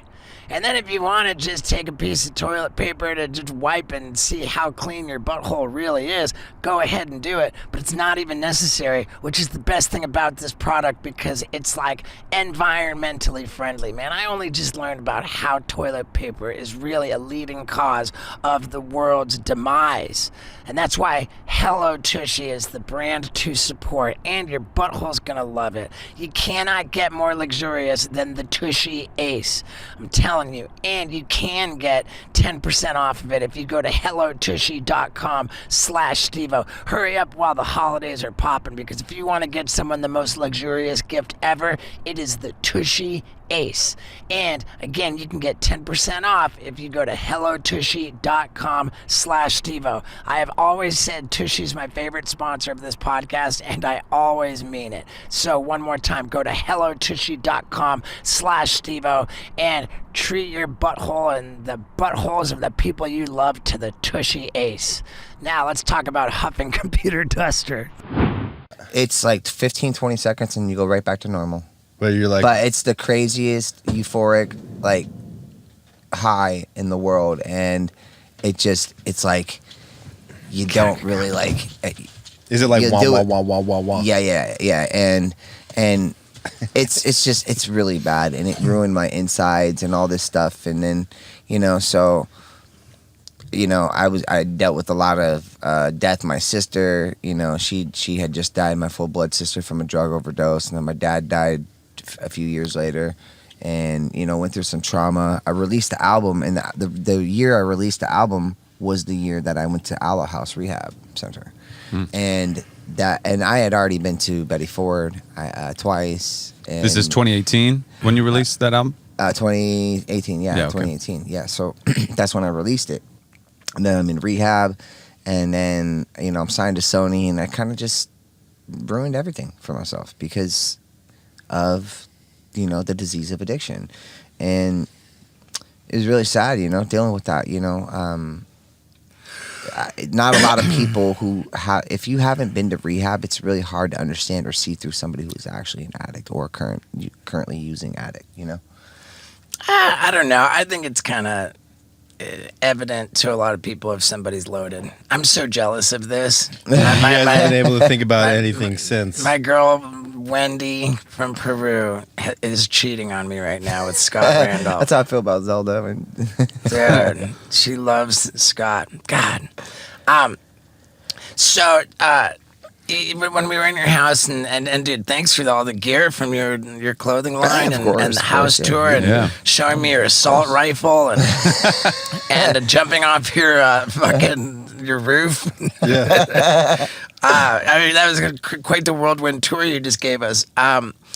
And when we were in the house, he said that you bought it like a number of years ago at a Bought time. this house exactly a year ago Oh, okay. for $620, and now the area has gone up, so it's selling for $950 right now. That is what's happening with real estate. I'm kicking myself that I haven't done House flipping. This house area is flipping. booming, and a lot of people kind of put shade on the Lancaster Palmdale area. But guys, like I can ride 10 feet and then go into 40,000 acres of legal riding trails and suicide hills and all kinds of, whoopty doops. For like dirt biking Yeah, or for four-wheeling my dirt and shit. biking, Yeah. four-wheeling, and my ATX that I have. Is that why you chose to live out here? Well, I did this show called Marriage Boot Camp with my mom, and I got like $200,000, paid my agents, paid my mom money, and I had like 120 left over. So I was about to go like buy a Lamborghini or something stupid, and I was living in like an apartment, and my mom fucking, excuse my language, but can I cuss? Yeah, for Oh, okay. sure. Fuckity fuck. No, so she rips up the check, and she's like, no. And I was like, why'd you do that? I want my Murcielago right now. And she's like, you're buying a house. I went and I bought a house that was actually across the street from here. And I bought that house for $420 and then sold it for $620 2 years later after being my first time. So when you're a first time homeowner, and this was the first house I ever bought in my career or anything. Wow. Surprisingly, because, I made a lot of money, but I never made the right decisions and didn't have the right guidance either. And so, I purchased this house. My mom's like, we're going to move out to Lancaster because when we lived in Florida, we used to come out to the Mojave Desert, and it's close to the Mojave Desert and all that. So we come out here, and she's like, purchase this home, and I got it for $420 and had to hold on to it for 2 years before you can Capital gains. yeah, correct. And capital gains, so you can, take houses and flip them immediately. So now, Oh, so that's a rule to prevent If people. you sell it Yeah. before, they'll tax you like 20% on like. you the home actually sale. legally can't. That's just for the first they- time you buy a house? No. Or For a anytime? first-time homeowner, you have to have it for 2 years. Oh, If you're going through a hard money loan. And I was going through a hard money loan with a 12% interest rate because my credit was messed up and, 3 years of taxes weren't paid and all this stuff. So I had to get all this stuff squared away before I could even buy a house. Yeah. And, 3 years of taxes not paid. Like that's pretty close to the cusp of like pulling a Wesley Snipes. the situation. Oh, right. But Yeah, no, the situation was, I think, worse. I had to file for bankruptcy when I was in 2014 because my parents didn't pay my taxes when I was 12, 13, and 14. And before I turned 18, I grossed about $500 million. But whoa, say that again. $500 million by the time you're how old? 18. Fuck. Because I've sold 75 million records. That's grossing. Yeah. It's So, not net. so, Yeah, and like, yeah, it's that's pretty 100%. crazy how you can earn a lot of money and it all just goes away. Yeah. And so the it taxes is on crazy. that's like what? 200 I million? mean, if you're making that much money, you're gonna lose. 38% taxes. 38. Yeah, something around there. I always Right. Tax ballpark it at 50%. Yeah, that's smart. Just That's keep it smart. in your head like only 50% is mine. Yeah, Well, I here- keep it in my head, absolutely, especially because Yeah. we're in California, and then like, Well, here's what I'm gonna do is now I'm either gonna sell this home and get the price that I want, or keep this home, pull the equity out, and purchase a house in Colorado. Now I got all my taxes squared away, everything, so now I can get a 2.8 interest, HRA loan, and I can, have my primary residency in a place like Colorado, not Vegas. A lot of people go to Vegas because of the taxes. That's Yeah. why they go to. But I'm gonna go to Colorado and get like this big 48-acre beautiful ranch. What part? Yeah, because What part of? what Colorado? part? I've been looking at like Telluride and Cool. in areas like that. Sounds And- peaceful. More Yeah. peaceful than Vegas, probably. well, yeah, I'm not into strip clubs. I'm not into stuff like that. Vegas is tough. I'm more of a southern boy. yeah, I wonder if you've got T-Pain beat because we were talking to T-Pain about how he blew through $30 million and then like got to a point where he couldn't afford a Whopper. Wow. And you're telling I've gotten us- there multiple times. right? So I've T-pained so over and you're- I'm over. talking about like hundreds of millions of dollars. You gone. three-pained. Like, but the thing was, unfortunately, and my dad's not here, but my mom's alive, and I love you, Mom. I know you'll watch this, but like, they didn't handle things correctly. your mom was your manager. My mom is not my manager. She was though. She was, yeah, Right. she was. So she left the job of the business management accounting to my dad, and Okay. he messed it up, and he wasn't putting the 15% of the Paul Peterson Coogan law money into my account. Paul Peterson Coogan Law. So Paul Peterson was an child actor that created the law, Coogan Law, that makes you have to put 15% of your children's money if they're actors, singers, whatever, Why, just into in an case? account. Well, yeah. Well, because parents end up blowing all that money because the parents Just like they take did to me. hold of it. Otherwise, when I turned 18, I that would have been happened left to with Lindsay Lohan, nothing and then been basically like a slave. Did you see what they spent it on? Were you So- like, so- what so the legally- fuck is... Of course I did. My dad bought 4 different race boats that were worth millions of dollars. He was a professional race boat driver. We had 4 tour buses, H3 Prevos.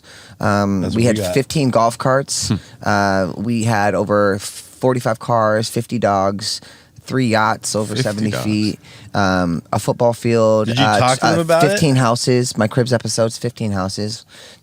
Like, Wait, you did That's like a Cribs whole with Cribs 15 season. houses? yeah, 15 houses. Yeah. Wait, how close together were they? Well, they were all of our neighbors' houses, and my dad wanted to create a compound, so he just made a bunch of noise until they kicked out. Wow. was a G. So wait, That's a G back to move. this Freddy Krueger law. Like, Paul Peterson. okay, Paul Peterson Kruger. Coogan. Coogan. Okay. Coogan law.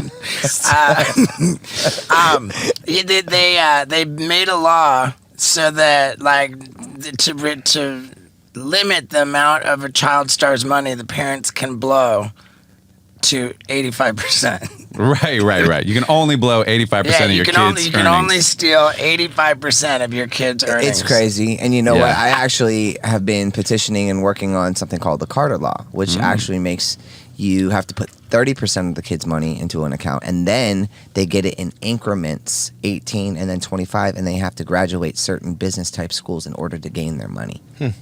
Whoa. So they know how to manage their finances, so they're going to pull it That's like they're Yeah, that's fuck. not a bad idea.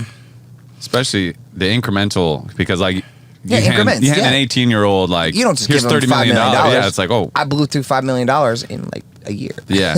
It's crazy Man, how 2 quick you years. can spend. I think I heard about Mike Tyson. Like one year he made $400 million, but he spent $500 million that year or something like that. Like, I crazy. think that Mike, it was more of a $300 million situation across the.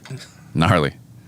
But That's insane. I Yeah. mean, I It's hardcore. where does Okay. it go? Like, you know? tell me about this Aaron Carter law because I'm very interested in that. I think you're onto something. I think so too. I Where do. like you the child star earning millions of dollars, and then they have to do certain things to unlock. Like a Correct. accounting 101 class at the Of local course. community college. Right. Exactly. How brilliant is that really? Because I'm speaking from personal experience. So if I look at things in retrospect and I say, okay, I'm 18 years old, I have $6 million waiting for me. Give me $2 million, and then by the time 25 comes along, 7 years later, then I have to take 3 months of business finance schooling in order to learn about 401ks, Social Security, and housing and proper investments. So then by that time, okay, you blew your money, but then 25 comes along and you're like, okay, I messed up. I learned. Now I need to buy a house. Oh, you got Right. to Now redo you- almost. I mean, the tough part for that is that once someone's 18, they're an adult. fuck They can do you. whatever they want. Yeah, they'll sue you But for when that you're money to be 25, like, things I'm are not going to different. school. But imagine it being put out in 3 different, 18, 25, and 30.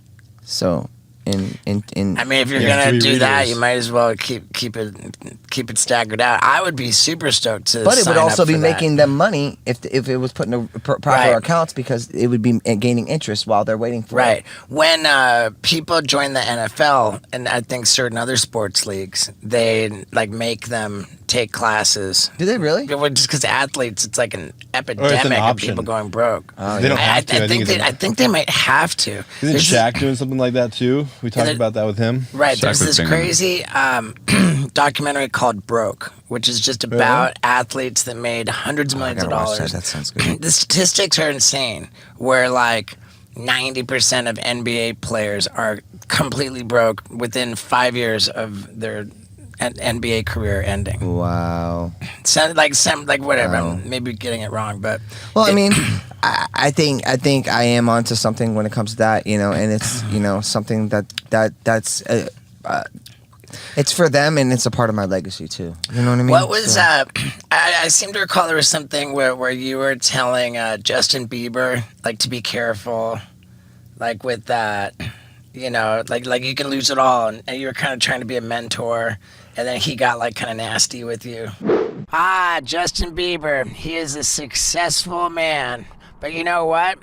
I'm getting pretty successful too, and so can you. How? Become your own boss of an e-commerce empire. How do you do it? One word, baby. ShipStation. What's that? That's this one place where you use one interface to bring all of your shipping needs regardless of where you're shipping from. If you're using Amazon, your own website, Etsy, you name it, it's all brought into one interface, and you get like the rates that are saved normally for like Fortune 500 companies. You get the best rates for your shipping. And you know how I know this? Because the co-host of the Wild Ride podcast, Scott Randolph, runs my warehouse and my whole shipping operation. Could we do it without ShipStation? God, no. You buy this shirt at stevo.com. We're going to buy the labels through ShipStation. That's right. That's right. And you know what? These people are nuts. They love me so much, and they love you for listening to my podcast so much, that they're going to give you a free 60-day trial. You don't even have to pay anything to enjoy the benefits of ShipStation. And how crazy are they to be giving you this offer with the holidays coming up? You sign up right now for free. You get to try this for 60 days. How do you do that? You go to ShipStation.com, and then you look in the top right corner of their website. There's a little microphone. You click that, you plug in the promo code STEVO, and you're off and running just in time to handle all of your holiday shipping needs, no matter how big or small your business is. And my business got pretty big. We use ShipStation. We only use ShipStation. And even if your business is tiny, you're still going to get better rates than anywhere else. It's going to be easier to use, and you're going to have a better, more successful operation. So don't turn down this offer. Go to ShipStation.com, hit that microphone in the top right corner, and type in the promo code STEVO. Get your 60-day free trial. That's 60 days of hassle-free, stress-free shipping, and just get successful like me and Justin Bieber. Yeah, dude, ShipStation. Make ship happen. Now, let's talk about Justin Bieber being a jerk. Yeah, you know, Justin Bieber and I, we have a very peculiar relationship. Like, he hit me up on Instagram, and he was like, oh, you know, come over and hang out to my house. And I was like, actually, no, you can come over to mine. I got four-wheelers, and so I'm not trying to just sit around and look at artwork. You know, come over to my house. I got four-wheelers, ATXs, and bikes, and we can go ride around and actually, you know, have some fun, you know. And then... When was that? That was, you know, a year ago. Okay. So, and then there was an incident when he was being a little dickhead. I told him on Twitter, I said, if I see you, I'm going to punch you in your face. So... How long ago was that? Like, maybe like 6-7 years ago. I don't know, something like that. Like, he was doing... So you guys are cool now? No, we're not cool. We're not. No, we're But he not invited cool. you over a year ago? I'm his competitor, man. Like, Yeah. like, But a year ago, he asked you to come over. yeah. And I said no. And so when's the last time you talked to him since then? I don't really have anything to say to Justin Bieber. Yeah. I don't like, you know, he Scooter Braun, you know, it was very interesting because when I released my Love album, I did a Billboard article, and then the next day, after I hadn't been out with music for like 10 years, Aaron Rosenberg, Justin Bieber's entertainment attorney, was asked a question. Of course, he approves all the questions. You know how it goes. How did you get Justin Bieber to not turn out like Aaron Carter? Wow. And that was the question that was asked to Justin Bieber's entertainment attorney. And I was livid because I had just done a great article with them the day before about my coming back as basically like a new artist that's producing his music and not being puppeted and doing it himself. And that really hurt. That really hurt to see that. And to see like the boycotting, because there's this underlining smear campaign, cancel culture, troll boycott thing that we're all going through. Everybody that's in this industry, I'm sure you're going through it too. If I'm wrong, I'm wrong. You know, tell me to go fuck myself. What, But getting boycotted? smear campaigns, cancel cultures, trolls, people making up lies, doxing you. You know, now that I've started to really just get my life together, it's like I feel like people are trying to bring me back down to where I was before, and I'm not that person anymore. You know, I'm engaged. I'm about to have a baby on the way. You know, it's time to be a dad. And It's literally like a matter of a couple days, huh? what? Yeah. Literally. Mm-hmm. What, for the baby to be born? For Yeah, my the baby baby boy, is yeah. due and- Prince and- is born. Crazy. Yeah, his name is Prince Michael Lyric Carter.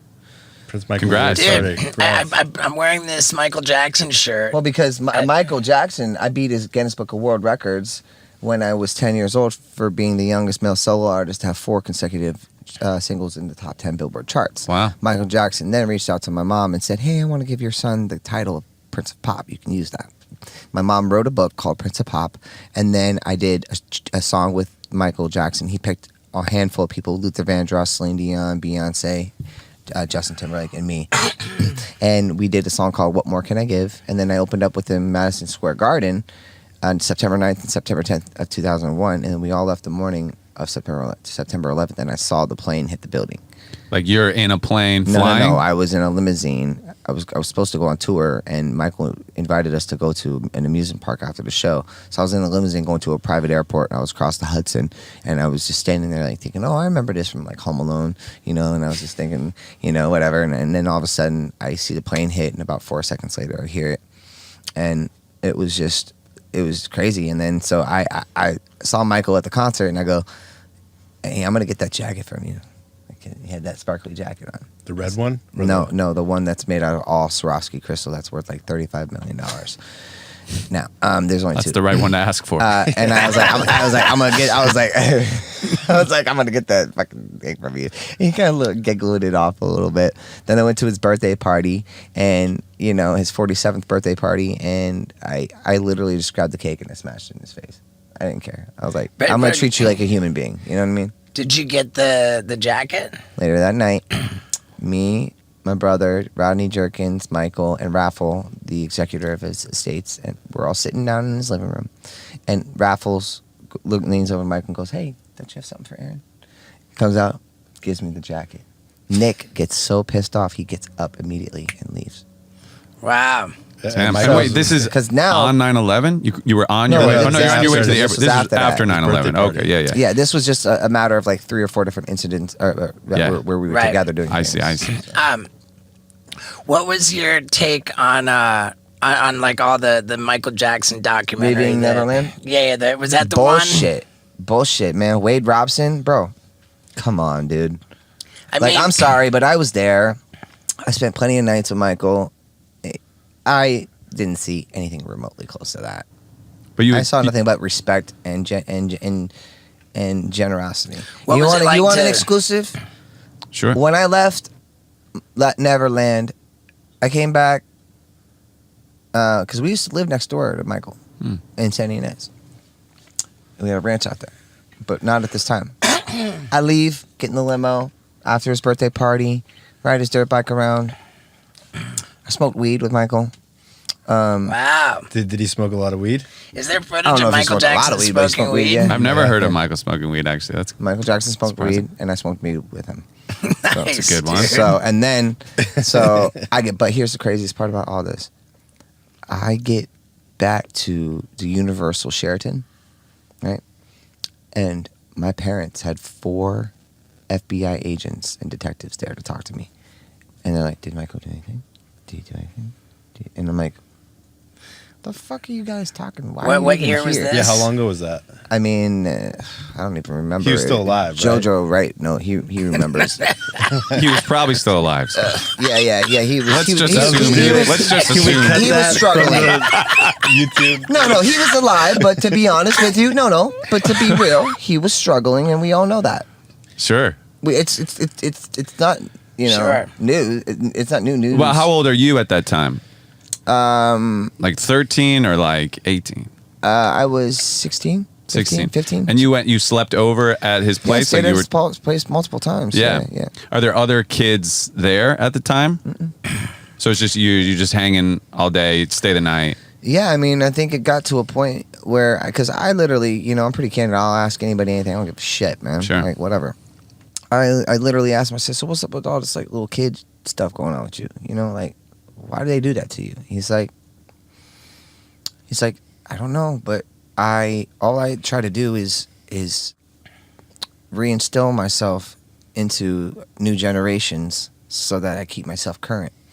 And I also never really had a childhood, so when I hang out with these kids, they give me a feeling of like, you know, fulfilling a void in my heart, he told me. And I was like, well, then why don't you keep doing it? He's like, because they won't stop prosecuting me. They won't stop. All these mothers, and that's what I'm trying to tell you, is when I left, my parents had FBI agents and detectives there to try to sue Michael.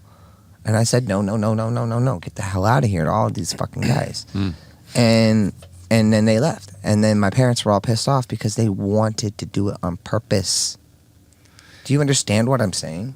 Sure, they wanted to. I don't find that too. Like your parents were interested in suing Michael. So they wanted to sue him. They wanted to sue him because They wanted to make thought up a lie because of what was going on with all the and they thought that prosecutions. there would be like a lot money of grab. Yeah. Yeah. It's a money grab. What do you do with Michael when you're just kicking it with him? Are you guys like smoking a joint? Yeah, like, what's his stoner talk? We went. Me, Michael, and Chris Tucker went riding around on 4-wheelers in the mountains for like 3 or 4 hours.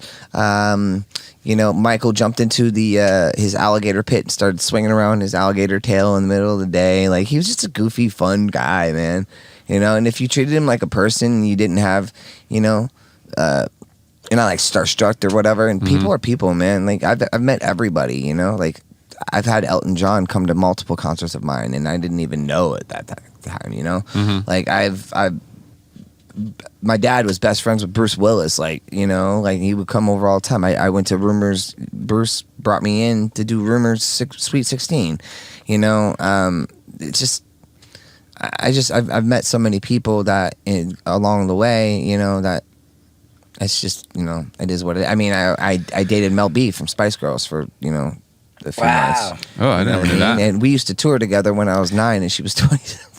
My girl loves the Spice Girls. Yeah, dude. So when you make $500 million and your dad doesn't even put 15% into a special account for you, is it like you made all this money and you didn't even get to blow it yourself, like other people blew it? Well, I mean, that's $75 million that was supposed to go into my account. Not 5. What I got.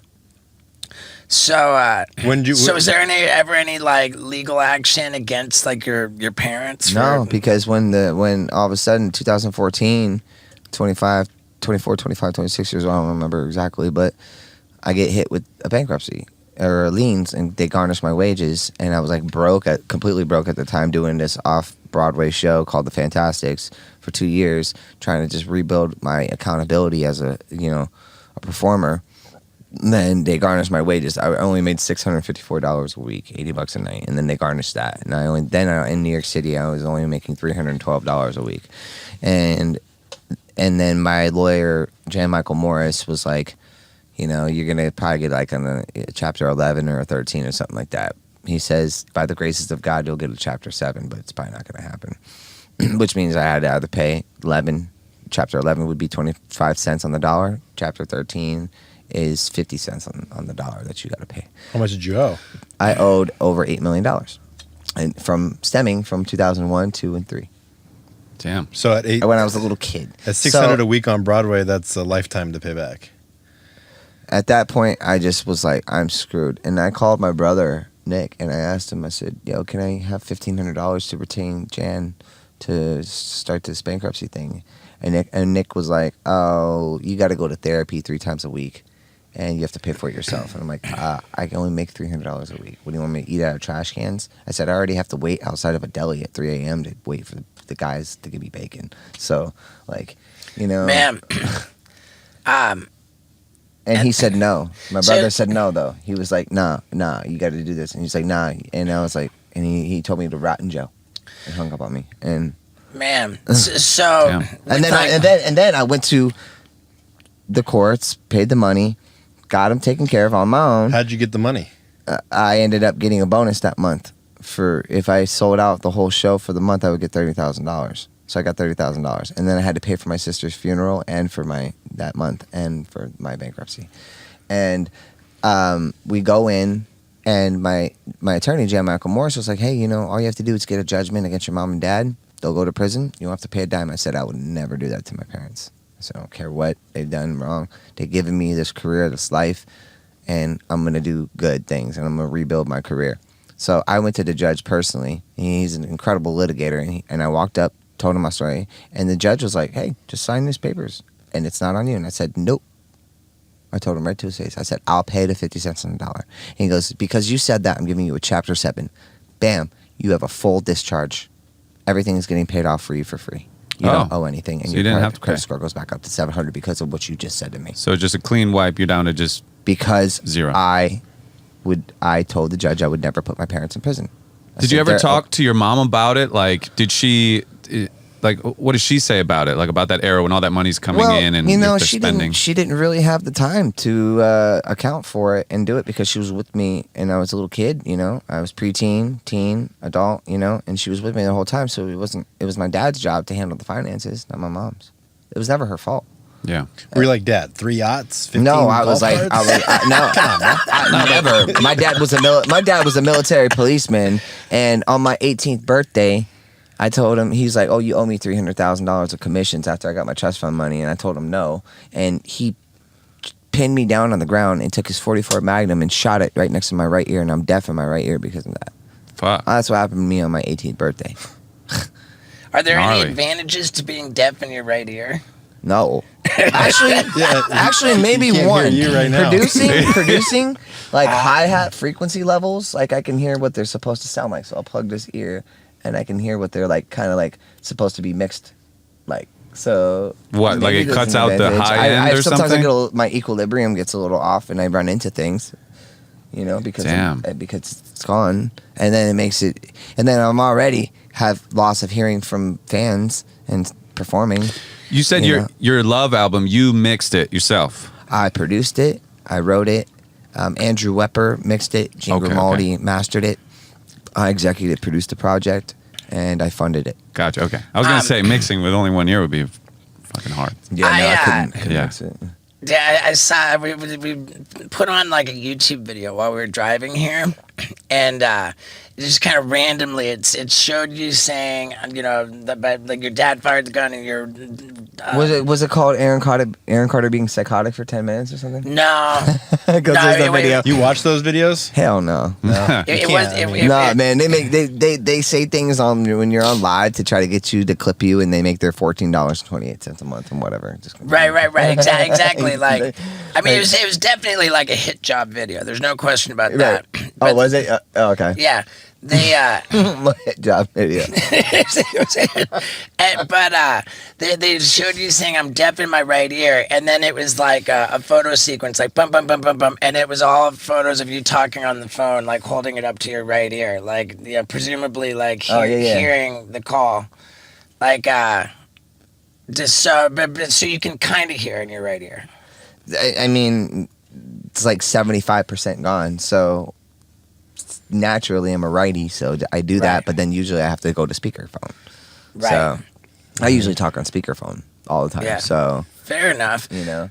Yeah, and dude, I'm not. Yeah, they're I'm- always trying to like debunk things. Like I kind of alluded to the fact that you were coming here right before you got here. Right, you said that they were telling you that. You're Yeah, and they lying. were like, "You're a liar. Steve-O ain't coming over there laughing my ass off." And everybody What? always Yeah, thinks then that they why don't think would I they? own my houses. Then I show them my deeds, and then they still don't think I own it. They don't think I own all my 4 cars, and I'm like, I show them that they don't. It's weird, like jealousy type of things. And I mean, it's an impossible thing to be trying to prove it. yeah, but Like, yeah. you know, Right. oh, here's Yeah, the deed. But I'm Like, the kind I of guy, wouldn't though, even bother bro, with that I'm a fire sign. So I'm born, December 7th. I'm a pure fire sign, double Cancer moon, You're and gonna I will combat. fight you to the Yeah. fucking death, and I will win. I will intellectually destroy you. I mean, there's no question. I don't even have to use my hands. There's no question whatsoever that you've definitely made some outrageous claims. Like, you know, and I like how you're candid about it. You say like, you know, I'm not particularly humble. I'm kind of narcissistic, and I deserve to be. I like that line. You know, it's like you've pulled off some awesome stuff in your life. You deserve to feel like you're the man, right? Isn't well, that? I'll tell you why, Steve-O. It's because when you go so many years when you're out and you're down and people are laughing at you and humiliating you publicly, and it's in the kind of spectrum that we deal with, you know, with every type of individual you can think of. Once you do fix your life, right, like we did, we're proud of it, and we're grateful for it. Proud, grateful, Right. I'm also very, I feel a lot more humble too, you know, as time goes on. But at the same time, I'm like, yo, don't disrespect me, because you don't know how hard the work was for me to get to where I am today. Sure. And so, yeah, I am proud of these things. Yeah, I am proud because without you guys, also, I wouldn't be able to have this stuff. The fans are Sure. our boss. They're our family, but they're to me, and they're our bosses, you know, because they pay us. Right. You know, so I want to show to them, hey, look, I've worked really hard the last 4 years to change my life around. I've stayed clean and sober off of huffing every single day since I graduated from rehab, being there for 90 days. And that's something that I find that, you know, the general public or media doesn't shine light on. They want me to be the villain. I'm naturally a villain, so you don't have to piss. I have a nickname. They call me the Joker, right? Because I've been bullied so much, right? So I'm the Joker, bro. If people want to play with me, you want to play with my emotions, I'm gonna paint my face and I'm gonna show you who's boss. I'm gonna scare the shit out of you because you pissed me off, and people on Instagram Live and all these platforms. They're being pussies, man. They're not doing anything about it. They're acting like they're ignoring it when they really need to be calling out these people and holding them accountable. I think that what I'm hearing from you is a good, strong argument for just not paying attention to like comments and stuff. Because people like you and I, we have enough people following us that of course there's gonna be people talking shit in there. Like if I'm never gonna win if I go through reading all the comments. No, I don't read that. It's more so when I like go on Instagram, you know, and then the live comments, and I'm like listening to my music, and I'm trying to promote something, and then they're on there saying, "Oh, you look like you have AIDS, or you're dying, you're a crackhead, you're huffing again," you know, and then you know, that's tough. And it's back to back, all from these smear campaign bot accounts. But you know what I'm talking about with the bot accounts. Yeah, I don't really do lives, but what I do. But if you did, you'd see. What I do now is I go in the live chat for when we premiere the episode of the podcast on YouTube. Mm-hmm. So. Yeah, that'd be cool if you went on the live chat for this one when it premieres. I will. That'd be cool. Absolutely, I'll be there. Yeah. Do you have a book coming out soon? Still working on it, but I actually changed my formula of how I want to do it. So the way I want to write my book is I want to write it with my bare hands and my handwriting. Damn. From me personally, and then have that published with actually my handwriting. Damn, cool. Dude, my hand would get so sore. It's going to be tough, but I think it's going to be a very different. Like, I don't know. What's your take on that? That's kind of cool. I would be okay with that. However, like you know, there's so much edit. I just finished my second book, and I think that the only way to accomplish what you're talking about would be to work it out, you know, finalize it with the editor, and then once you've got the final manuscript, then write it. Yeah, agreed. Because you don't want to like try to. Actually, so that's people brilliant. are going to be reading it in cursive or whatever. Yeah, how good is your handwriting? However I write. Yeah, how good is your handwriting? I'm a mixture between like cursive and like regular. That's how both of us are. It's kind of cool though because you that's can our like draw generation. shit That's in how there kind of too. how we are. Like I don't know. Like girls got good cursive, but not dudes. You know? Yeah. So while we were driving here, Paul looked you up on Spotify, and what was the one that was like a really recent track? 91 million, bro. I was like, 91 million, no dude. Put way. it there, dude. That's sick. Thank you. That's It's huge. fucking- Thank you, bro. That's off of one album? No, that's one song. One song streaming on Spotify. And that's just on Spotify. That song has over 250 million on all platforms. Phenomenal, dude. Congrats. And, So when did and that I good was for blown away. I was like, I cannot believe this worked after going through all this hell and bankruptcy and off Broadway and, you know, making no money and waiting for bacon outside of a deli just to eat at 3 o'clock in the morning, you know, because of starving. And I can't believe that I was able to write this love project, you know, and it was dedicated to a girl that I was madly in love with that didn't love me back, and she was my dancer for 2 years, and it was profound. I released a song called Fool's Gold, and she's actually the girl in my music video, and we did it on Valentine's Day. She also made me pay her $4,000 to do it, so which was whatever. And then like one time I caught on, she told her friend on Facebook, friend's like, oh, why are you with Aaron Carter? She's like, it's good for my resume. Wow. When did that song drop? That song dropped in 2018. So fucking hey, man, that's killer. Yeah. Yeah. And then I still have an active 900,000 listeners a month. Phenomenal. Do you dude. get paid good off Spotify, or not really? No, I'm actually currently about to sue Sony for a lot of money because they owe me about $1.3 million. So Sony can expect their lawsuit soon. That album came out through Sony? Brad Paisley sued him for $12.3 million and won, so I'm going to hire Brad Paisley's attorney. See you soon. There you go. Do we want to air that? Sure. I gotta imagine. I don't care. I mean, I don't know that saying anything about a lawsuit is going to change the facts. It's not defamation of character, you know? yeah. And it's the facts. I know the numbers, and I know the facts, and I know how many hats I wore in the project for, and I know what I'm entitled to. I've already done the math. I'm not stupid. I don't jump into a water unless I know how deep it is. Literally. We saw it. Unlike Yeah. Well, especially at your house too. Unlike this guy over here. So you got a new single dropping, Yeah. and you're gonna go talk to Dr. Drew about it. Yeah. When's that? Yeah. That's going to be on Monday. Monday. Dr. Drew's my bro. Is he? Why are you talking Yeah. to Dr. Drew about a single you're dropping? I'm Well, talking, it's a combo because it's got 4 years of sobriety. and so And much he's to putting- say is about my siblings. It's about Angel and Nick and what they put me through, and 9 restraining orders, trying to get a 5150 on me. Well, what's the status on all the restraining orders now? They're gone.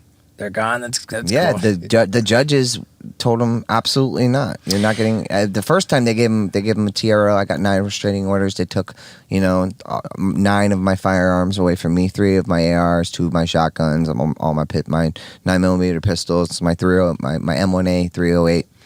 Dude, we could make an insane episode of my tattoo show. I would love to do it. I would Dude, love to do come it. out here. We can ride bikes. We can shoot Dude, did you guns. see Talk about- that? we'll talk Did about you see something that AR? With Yeah. the idea, can you imagine melting it down? That's a substantial. He wants to That's a melt lot down of- the gun and shove it up his ass. You're not doing that. That's a lot to fit up your ass. Huh? I'll get some of it in there. Well, you know what? If it was up your butt, you know it. Maybe a Glock, but not an AR. Maybe a Glock.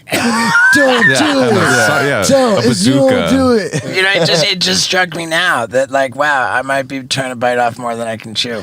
No, I think the tattoo thing would be great, actually. Yeah, dude, And I love it, I man. actually want something else on the other side. What do you to want? match up. All Well, I right. wanted to get love and hate. Do you want to tattoo? Because hate? You're here's not the gonna thing. Here's hate. the thing, though. If we only understood love, we wouldn't know what hate is. If Right. we only understood hate, we wouldn't know All what right. love is. In the realm Duality. of the relative. Very It important. can't yin have and yang, love. or we can talk about it, or it Right. can be something. Maybe not love. Love, not love. I don't know. I keep it think I'm positive. pretty much done with my face tattoos. Like I'm Yeah, I mean, whatever, loaded dude. up, and I see Yeah, like yeah. a lot of. Like, There's other real And here's estate, the thing: too. I'm not a SoundCloud rapper, bro. Like every album I release, sells millions. So like, it's just a part. I'm comfortable with my identity, and that's the name of my new album. It's called Identity. So back to Dr. Drew, it's so much to say is about them and all this stuff and about my siblings, and now it's actually like a country trap pop song. That's cool. So Is that the it's first of its kind? I mean, the there's first of country someone trap. doing like me of its kind. There you go. So, and then the rest of the record's it's all real things like saying how I'm not perfect. And there's another song called Apologize to My Family that I did. I mean, and now I just got to record them. I've been going through the project. I found an incredible producer, Morgan Matthews. My best friend, Brian Cassidy, is writing it. He's on house arrest right now, though, for written threat to kill, but he's writing it. So, Shit. So something to say is about your relationship with your siblings. yeah. The restraining orders are gone. Yep. But I saw some pretty wild stuff with the the accusations against your brother Nick, Yeah. and all the like police reports and this, and I like, backed it up though. You know what? And you know what? To be honest, Did anything come of that? no, he couldn't sue me for cease and desist or slander. Because Well, of the right. truth. No, I'm saying, did anything come of the accusations? No, Like, no. And you know what? Listen, when it comes to that, I don't like it. I don't like what I heard, what I seen, and what I saw. And, you know, I'm a mama's boy. And I just feel like that I backed it up with factual evidence. So it is what it is. But at the same time, I'm like, should I have done that? You know? It's an Like, aggressive move. But here's the thing. I was pissed. I was really pissed at Nick because for so many years he wanted me to get on my feet and buy a house and all this stuff. And when I did, he did not give me the words of affirmation or accolades. And he didn't say, I'm proud of you. And something as simple as that, coming from a family member, when you have such a broken family, it means a lot. And then also he, you know, just kind of just shunned me over like my whole adult life. You know, House of Carters, he faked a fight, you know. It was a fake fight. What, on the show? Yeah, do you ever see that thing? Well, you know how I know it's fake? And how everyone else should know? He had a blanket over his head and all the lights were on. And you claim to be sleeping with all the lights on and a blanket over your head and the camera filming you. And you're like, ah. You got all your lights on? No, that's not how someone goes to sleep, brother.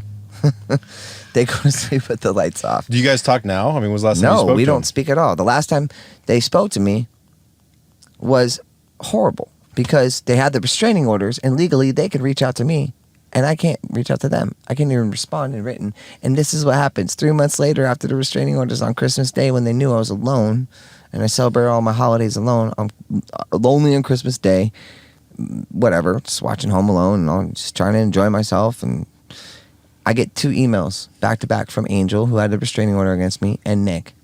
And then they said, oh, we love you so much. Merry Christmas. Time heals everything. Right? But that's what my brother said to me after he said, oh, allegedly, you know, Aaron wants to kill my wife and unborn baby. And then takes pictures of me unloading my guns out of my car at my last address and then takes it into court and says, and has his attorney say, look at Aaron's in Vegas unloading his guns. And then my attorney goes, Your Honor, Aaron's address is in the back of the picture in California. And so it's such a complicated situation. It really is. And that's something I want to talk to Dr. Drew about. That's who I want to say, hey, Dr. Drew, what do you think in your realm of expertise as a doctor, not a TV personality? What do you think? Because, you know, I apologize to my brother, and I'll say that right now. It's the first time for letting his skeletons out of my closet. Okay. Because, and letting the skeletons out of his closet. Because I'm the kind of human being that I like to be held accountable for my actions. If I do something wrong, I'll tell you I'm doing it wrong. Or you'll know, and then I'll admit it to you. You know, I don't lie. Does he know you're having a baby? Of course, they haven't reached out, but they sent these messages, right? But I would never talk to Nick ever again if I heard a rumor from an ex-girlfriend that I broke up with that Nick wanted to kill Melanie and our unborn baby that's about to be here in 7 days. I would never send him a Christmas message. You'd just be cut, bro. But here's the thing: if I had responded to Angel's message she sent, or Nick's, 2.5 years for each one in jail. What, if you break your restraining order? At that time. That would be the strainer 3 years. But so are you 3 saying months go by and then they email me and if I responded, I sent it to my attorney. She says, unfortunately, they know that they can send message to you and that you cannot reciprocate anything, or else each message you respond to, it's 2.5 years in jail. Damn. But are you saying you understand where Nick is coming from? That if someone told you that and you believed it, you know, that you would probably react the same way towards him? No, I'm saying like He's saying that Nick sent him a Christmas message after. No, that I get. But you're saying like if someone told you, keep it off the internet, like. Yeah. Like, come on, dude. Why are you putting it on the internet? You know, right before I went to rehab, he tweeted, oh, if you need rehab help after I got arrested for a DUI, And then that got dropped. I didn't have a DUI because I wasn't driving under the influence. I just hadn't been asleep for 2 days. And I was driving to the next venue in Alabama. He tweets, "Oh, if you need help in rehab, let me know." Dude, come on. Right, don't tweet that. And then I said to him, "Why did you tweet that?" "Oh, I didn't have your number." Okay, then DM it, bro. Yeah. Like, don't put it out there to make yourself look like this knight in shining armor. For sure. And that you're superior to everybody else in your family. Just because, and sorry, Nick, but bro, you've had like 3 felonies, homie. What are his felonies? He's had like 4 DUIs. Oh yeah. Like, you know, like he allegedly beat up Paris Hilton. Oh, damn. You know, I wasn't there around. I was there, but I didn't see that. But that's what she claimed, and she put it out to the world. You know, and so a lot of his behavior, I didn't like. I didn't like how he always tried to act like a father figure, but wasn't. And tried to act like a brother, but didn't know how to be a brother. You know. And then I dealt with so much bullying and torturing when I grew up. Like, they were throwing me in water moccasin pits, and you know, take me 75 miles an hour tubing. Like, and you know the danger of this kind of stuff. Like, 75 miles an hour tubing. I had you tubing. fall off. You're gonna. Something's Putting gonna chicken break. in your jock My strap and first going ever- over alligator pits. Well, my first ever surgery right. was from a tubing accident. Fuck, really? There you go. What'd you break? There you go. I didn't break anything. I had a hematoma in my leg, and they had to open it Oh up my to drain it God. out. See, that's that scar right there. Wow. How fast were you Okay, going? so I was going pretty good. he was I don't probably know. doing 70, 75, 60, 70. Yeah. and It that's- was when they whipped it, and because you're on the tube, your legs are who hanging did off. Kevo, Oh, did he? my buddy Kevo, and because he's like, "Oh, Steve thinks he's a stunt man. I'll fucking wouldn't We'll show let him him. have it." Damn. And then when you whip, like you go around faster, and like my leg hit like a log in the water or something. Oh, you hit a log. I mean, it must have. Because even just the But water is we were in the hard. Keys, bro. So like they're like doing that. Like there's coral reefs around. There's, you know, it could slice you open a little bit, and then you know, all of a sudden you'll have the lemon sharks and the bull sharks right on your ass. Mm. You know, Well, like yeah, for Poopies real. knows that. Like I used to do, I I used to do, you know, shark diving. We would get on the front of like the Carolina skiffs, and we would jump on a lemon shark and flip them over and paralyze them, throw them in the boat, and then eat them. Damn. If your brother was here, would you ever do a podcast with your brother to hash things out, or is it a lot deeper than that? or? He would never do it. He does the silent game.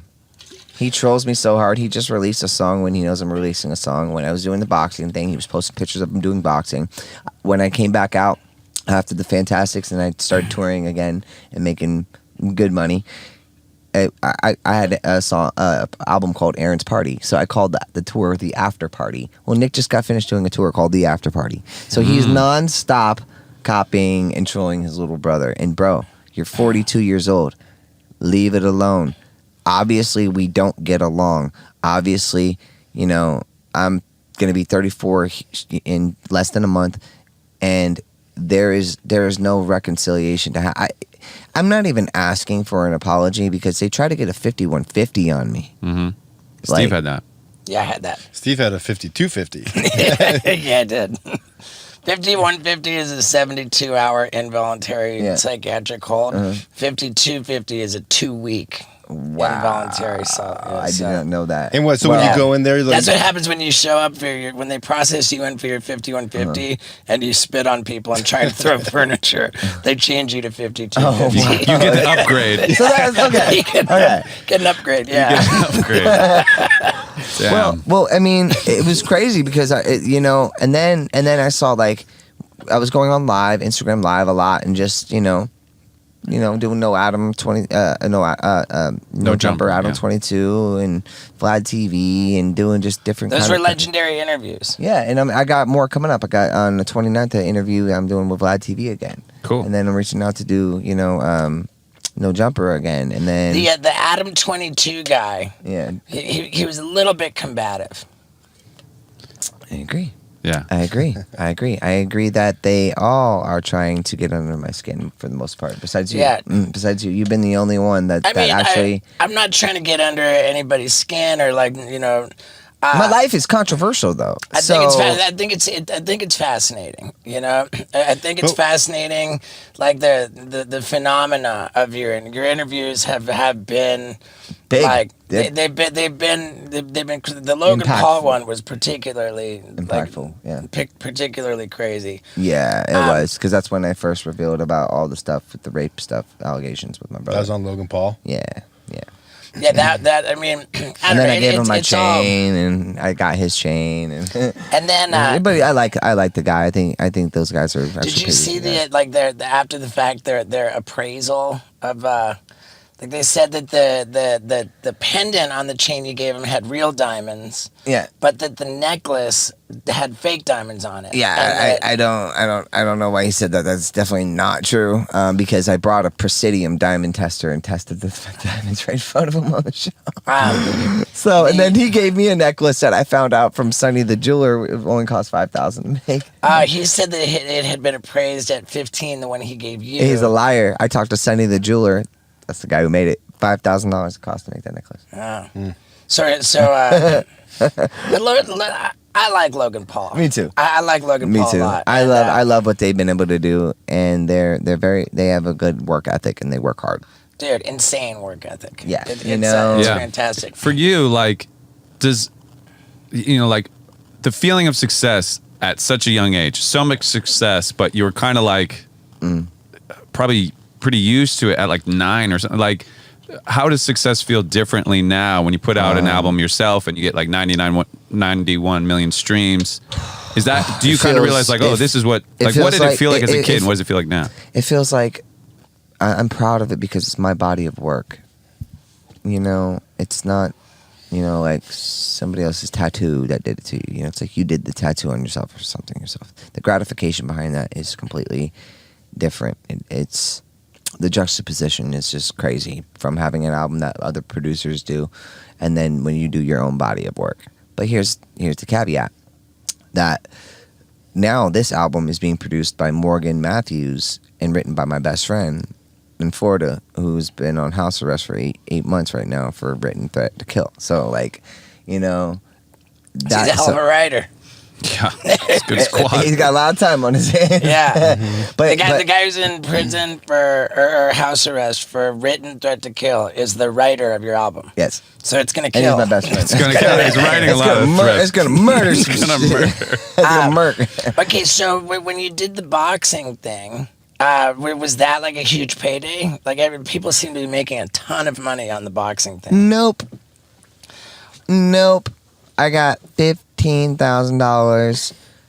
I found out that Lamar got 40, but I'm done with celebrity boxing. That's an exclusive, Damon. We're no longer doing business because I just got a deal to fight somebody bigger for $60K You did? Okay. with Fight TV with a different company. And you're gonna take the So fight? that's what you get, Damon, for playing people short because I brought more ratings than you've ever had. I think That's my narcissistic side, by the way. my personal But it's the view truth. is that you versus Lamar Odom in a boxing match. Completely unfair. I think I don't think there's any shame in losing that fight. At least I went in there. You went in You there, know, dude. it's like when Johnny 6'11". went in there with Butterbean. You know what I mean? Right. Obviously, he knew he was gonna get messed up, but Yeah. he was doing it to be like, "Yo, the bigger the challenge, let's go for it." Sure, You know, of course, of course. If I could have been a part of the Jackass, I would have. I would have made a great member of that show with you guys. You know what I mean? There's no shame. There's no shame in losing a none. fight to Lamar Odom, but And he didn't knock me out. He only just gave me 2 concussions. Okay. Only 2. I think that I'm appalled that you only made $15,000 on that. He only gave me 15 grand. Was it? It was a pay-per-view event, right? Yep. What And was- he was it said on- he was said it the on- pay he said the pay-per-view made no money. Oh, so you're supposed to get a piece of the I was back supposed end, to but he get just said there's 5% of that, nothing. but nothing. I don't think that sounds right because they were hyping it up on TMZ and shit. Like it's coming up. Like there's no way that didn't do some pay-per-view. Well, that's where I have to say let go, let God, and just say I don't want to waste my time with auditing him. I don't want to waste my time with hiring attorneys. Clearly, I was fucked over by the man and celebrity boxing, and I will no longer do business with them. And that's it. It's not personal. It's business, but now it became personal. So you can, I did so much work. I took out of that 15 grand that I made, I put 8 grand into training. And then he got me a couple of interviews, so maybe like 30 grand total with everything. But I put but that's like, $22,000. That's nothing. He paid Lamar Odom $40,000. I found out. I mean, even perhaps celebrity boxing since then has become like all these YouTubers I boxing. know, but this and was shit. recent as hell. When was that? When did you fight Lamar this Odom? was just last year. Yeah, all right. No, this Not year. just this No, year. it was June. This was like a few months ago. This was like Damn. June. This was Damn, like I didn't realize that. This was June 9th. Wow. 6 days after, or a few days after Yeah. my Yeah, sister who passed fuck. away's birthday in June 6th. Fuck. So I was appalled that, it's like, don't play me like that, like, because I'm gonna talk about it. I'm gonna find a platform, and I'm gonna find somebody, that's gonna, because I'm controversial. I say it the way it is. I'm not. You know what? I have a saying. I'm never going to be a prisoner to anybody's perception of me. Good. Yeah, it's the way to be. You get it, right? Of course. Yeah, It's like, of course. because then if you are, you have no identity. You're constantly trying to be what everyone else wants you to be. Sure, and just trying to prove yourself. Even. And trying to prove yourself Yeah. and all that. And that's just too much stoked. energy and too much time spent. Yeah, doing well, that it's kind of like what Steve was saying, like just ignoring those comments and just Yeah, getting, dude. Yeah, just getting above I've it gotten is to that the way point to now be. where I kind of look over it, but it's entertaining for me too because, listen, everybody says ignore. But we're not making a difference, guys, if we're ignoring them. If you're holding people accountable and making them go on FaceTime Live and showing their face, I mean, like, for me, I don't know. You kind of give them what they want. They go to school the next day. They're like, dude, he put me on his live. Like, it was crazy. no, like, I don't put them on. I embarrass them and I humiliate them. Right, And I give them what they even deserve. Acknowledging Because if you're- negativity Yeah, the gives acknowledgement, energy I to Some think it. guy is- wrote a bad comment about me, and I saw it, and I was like, dude, that kind of hurt my feelings. And he was like, oh my God, I'm so sorry. I didn't even think you were going to read it. Like, No, and but it's like, But I feel like trolls and people need to be held accountable because you can't. Yeah, but you but it's all can't be fake. Dad, here's a saying for you: silence is the deadliest weapon. Yeah. You Yeah, fucking it really ignore is, them, yeah. like Yeah, you're right. No, you're right. You're right. By You're right. by acknowledging negativity, it's like pouring water to grow it and feed it and nurture it. Right, and but I still gasoline on a feel fire. That's right, gasoline on a fire. water to grow it. It takes a little water to grow it. I respect your opinion about that, but at the same time, I see For some me- negative shit. It's block and delete, pal. You know Yeah, what? we call it washing their mouth out with soap. but for me, for some reason, it's much more heightened than other people. Yeah. It really is. I can't tell you. Like, look at the YouTube videos, guys. I mean, come on. Yeah, I'm sure the That's hate's true. a little It's much more bit. heightened. That's true. It's You worse. know, it's much worse because I have all the Backstreet Boy fans against me because of what happened with Nick. That's true. Oh man, that's gnarly. Here, I'm gonna lower this mic a little bit, and who's got a good joke? Lux had some bangers Lux had last some night. bangers the other day. I forgot him already. though. What do you call a lesbian dinosaur? a lickalotopus? You like that? Why did the monkey fall out of the tree? He's dead. Because Nick shot it. Hey, I have a quick question. I got a question for you. So say your son comes up to you when he's like 5 or 6 years old. Yeah. And he's like, "Daddy, I love you. I want to get in the music." Ooh. Do you say "not a chance in hell" or "of course"? I say, well, he's not going to say I want to get into music. What's going to happen is that he's going to be raised not around technology. He's going to be raised around pianos, music, his daddy producing with his grandma, my mom picking blueberries at the Weeki River in Florida. We'll be in Colorado by that time, and he's going to be raised kind of like I was raised in the grunge days in the 90s and stuff, Why was the strawberry so sad? Because his mom and dad were in a jam. I have some, but I cannot say them. Well, wait. So back to Scott's question. I was talking about his what did the unborn baby- It's child. like the Norm Macdonald What show. did all the of a baby sudden. corn say to the mama corn? What? Where's popcorn? What's Moby Dick's dad's name? I Papa Boner. feel so alien. I feel so alienated right now. I feel like I needed these jokes in the last 3 years. Like, Yeah. like all this shit. Like, I haven't thought about any of these jokes in years. Oh my god, that's so great. But wait, sorry. Back to Scott's question. What if your kid comes to you when he's like 10, and he's not saying I want to be a musician. He's saying, Dad, I want to be famous.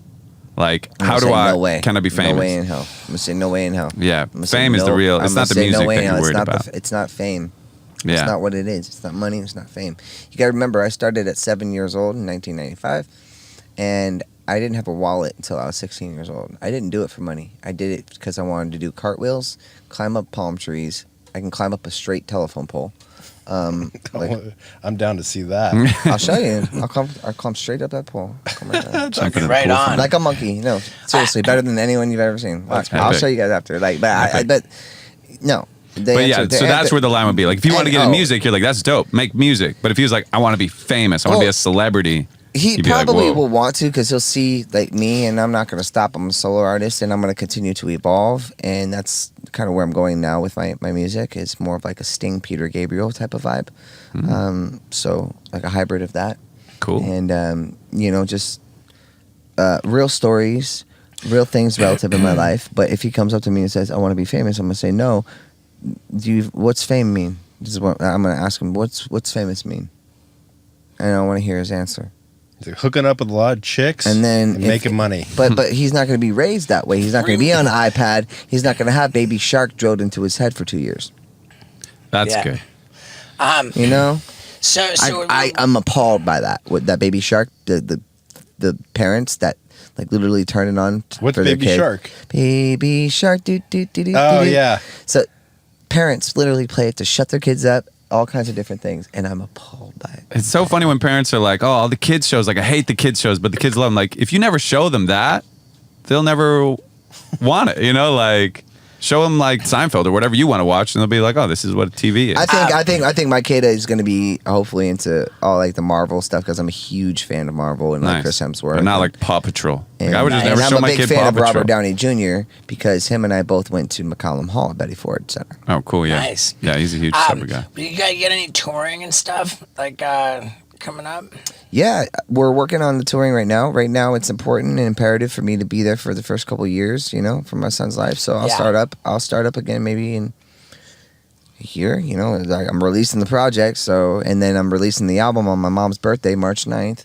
So, to commemorate, thank her for giving up her dreams to give me and Nick ours, and that's something that. Another reason why I have a problem with my brother is because he doesn't give her, like, even though she suffers from alcoholism. I put her in rehab 2 years ago. Yeah. And took her to the doctors who helped me. And then that's when I came out for the first time about actually I said on the doctors, I lied to all the world and I want to tell the truth. I went to rehab for huffing duster cans. Good, man. So we got the touring's just kind of on the back burner. Yeah, it is. We're working on the I'm book. doing like one-off shows, working on the book. I'll wait. I'm a very patient person, so I wait for the right energy to approach me. I'm in no rush. So I'm definitely gonna take your advice now. By the way, so I'll give you a shout out on the back of the book. Cool, man, yeah. No, for real, because I Yeah. think that's a brilliant idea is to have the editor, work out the book first and then write it out. Yeah. And Don't write. that's Don't brilliant. no That's handwriting brilliant. until you've got a dope. No, book. I love that's brilliant. But Yeah. but it's also brilliant to come up with a book like that because then it makes it more art. It makes it Yeah, more of an art it's cool. piece because you guys I buy have to it. see the person's writing like a Declaration of Independence, Right. Or And you can whatever. like doodle in the sides or whatever. It'll be like kind of Yeah, other shit exactly. to it. I Or would there think. could be hidden little like little cryptic messages in there, Oh. Right. little things. The Declaration of Aaron Carter. So what other stuff? We got the clothing line. Is that out and available? Oh yeah, the clothing line is on AaronCarter.com. I AaronCarter.com. also have a clothing line called Baby Love, which is for babies. And Okay, little good. jumpers And that's stuff at like- AaronCarter.com. Yeah, that's on AaronCarter.com too. What other stuff are we promoting? You know, I have OnlyFans too, Wow. and okay. I do about 50 or 60K a month. 50 or 60K Damn. a What do you- month what do you on do on there? OnlyFans. I do a little bit of everything. I'm the way I'm talking to you is no different than how I would be on an X-rated site. So you show your dick on there? Oh yeah, I flip it around. You got a pretty big dick? Yeah, it's pretty big. Nice, dude. You know. I guess OnlyFans is a big revenue stream. We got music. Are you being for real? No, I just no, I think it's how he's You really have OnlyFans? absolutely. Oh, okay. But Yeah, do you whip your dick out on there? I cleared $535,000 last year. From OF? Yeah, so From the I OF. I have an OnlyFans, and it does great, and it's crazy because my This fiance. camera just overheated. Okay. We got that one. Yeah, you're So basically, my fiance was on OnlyFans when I met her, and I said, you know, I'll do OnlyFans instead. And she was like, well, if you can make $5,000 in a month, then I'll quit. I made $70,000 in 3 days. Nice. And then I dude. was like, well, guess you got to get off of it. Good. And you know, it's, you know, so I have that. I have the clothing line. You know, I have. I'm into classic cars. So We saw a lot of cars in the yeah, driveway. I have my Duster on the way right now. My Plymouth Duster on the way. I have also a '69 RS SS Camaro with the aluminum small block in it on the way. So, and then a Cadillac. I got a You're 72 super active Cadillac. on Instagram too. Yeah, oh yeah, super active. Yeah, Okay. I mean, I do lives all the time, almost like a reality show for people. Okay, like I make good. it very like involved, and and I think that's where a lot of the extra haters come from.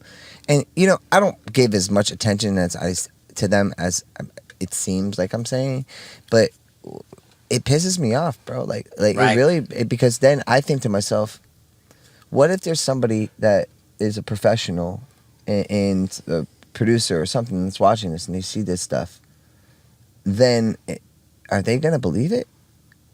Yeah, I don't know, man. Exactly. We don't know. We never know. We never know. If you get a comment from a smear campaign person that says, "Oh, he's a pedophile" or something, right? Which is like one of the number one things they like to do to people to ruin them, claim that they're a pedophile. Oh, he's a pedophile, and then someone sees like 200 likes on that post, right? Oh, automatically they're gonna believe it. But then if you click on the likes, you'll see that they're bot accounts, mice, and you know, 0 posts, no followers. All they follow is me. Right. 1 follower is just me. They pay attention to my every move, and it's scary.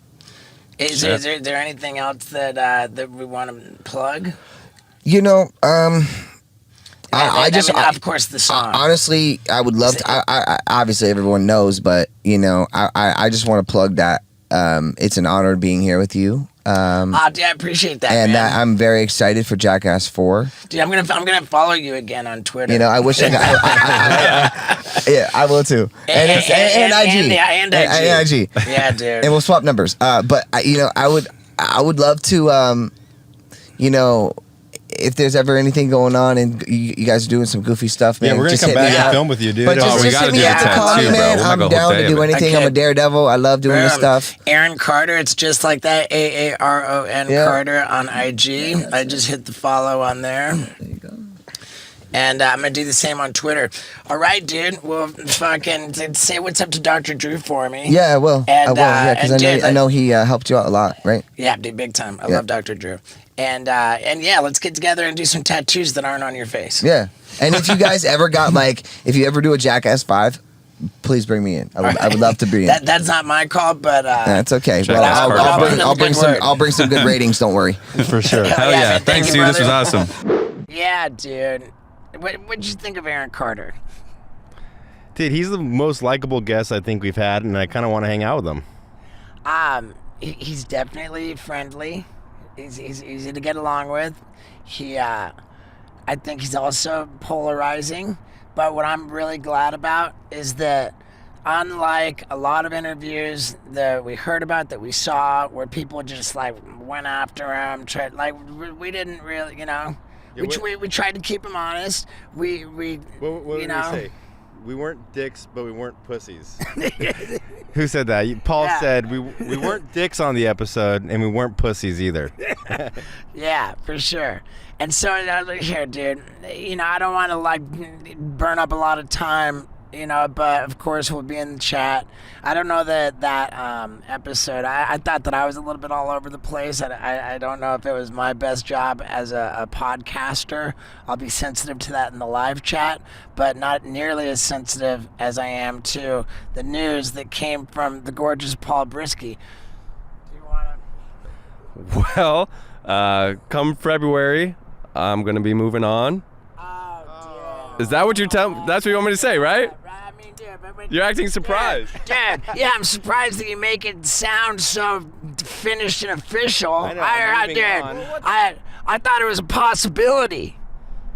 Okay, come February, there's a strong possibility that I'll be moving on to a new chapter of my life, maybe moving to Tucson. Who knows? But I love you guys. Love Steve-O. Love the wild ride. AC for life. No!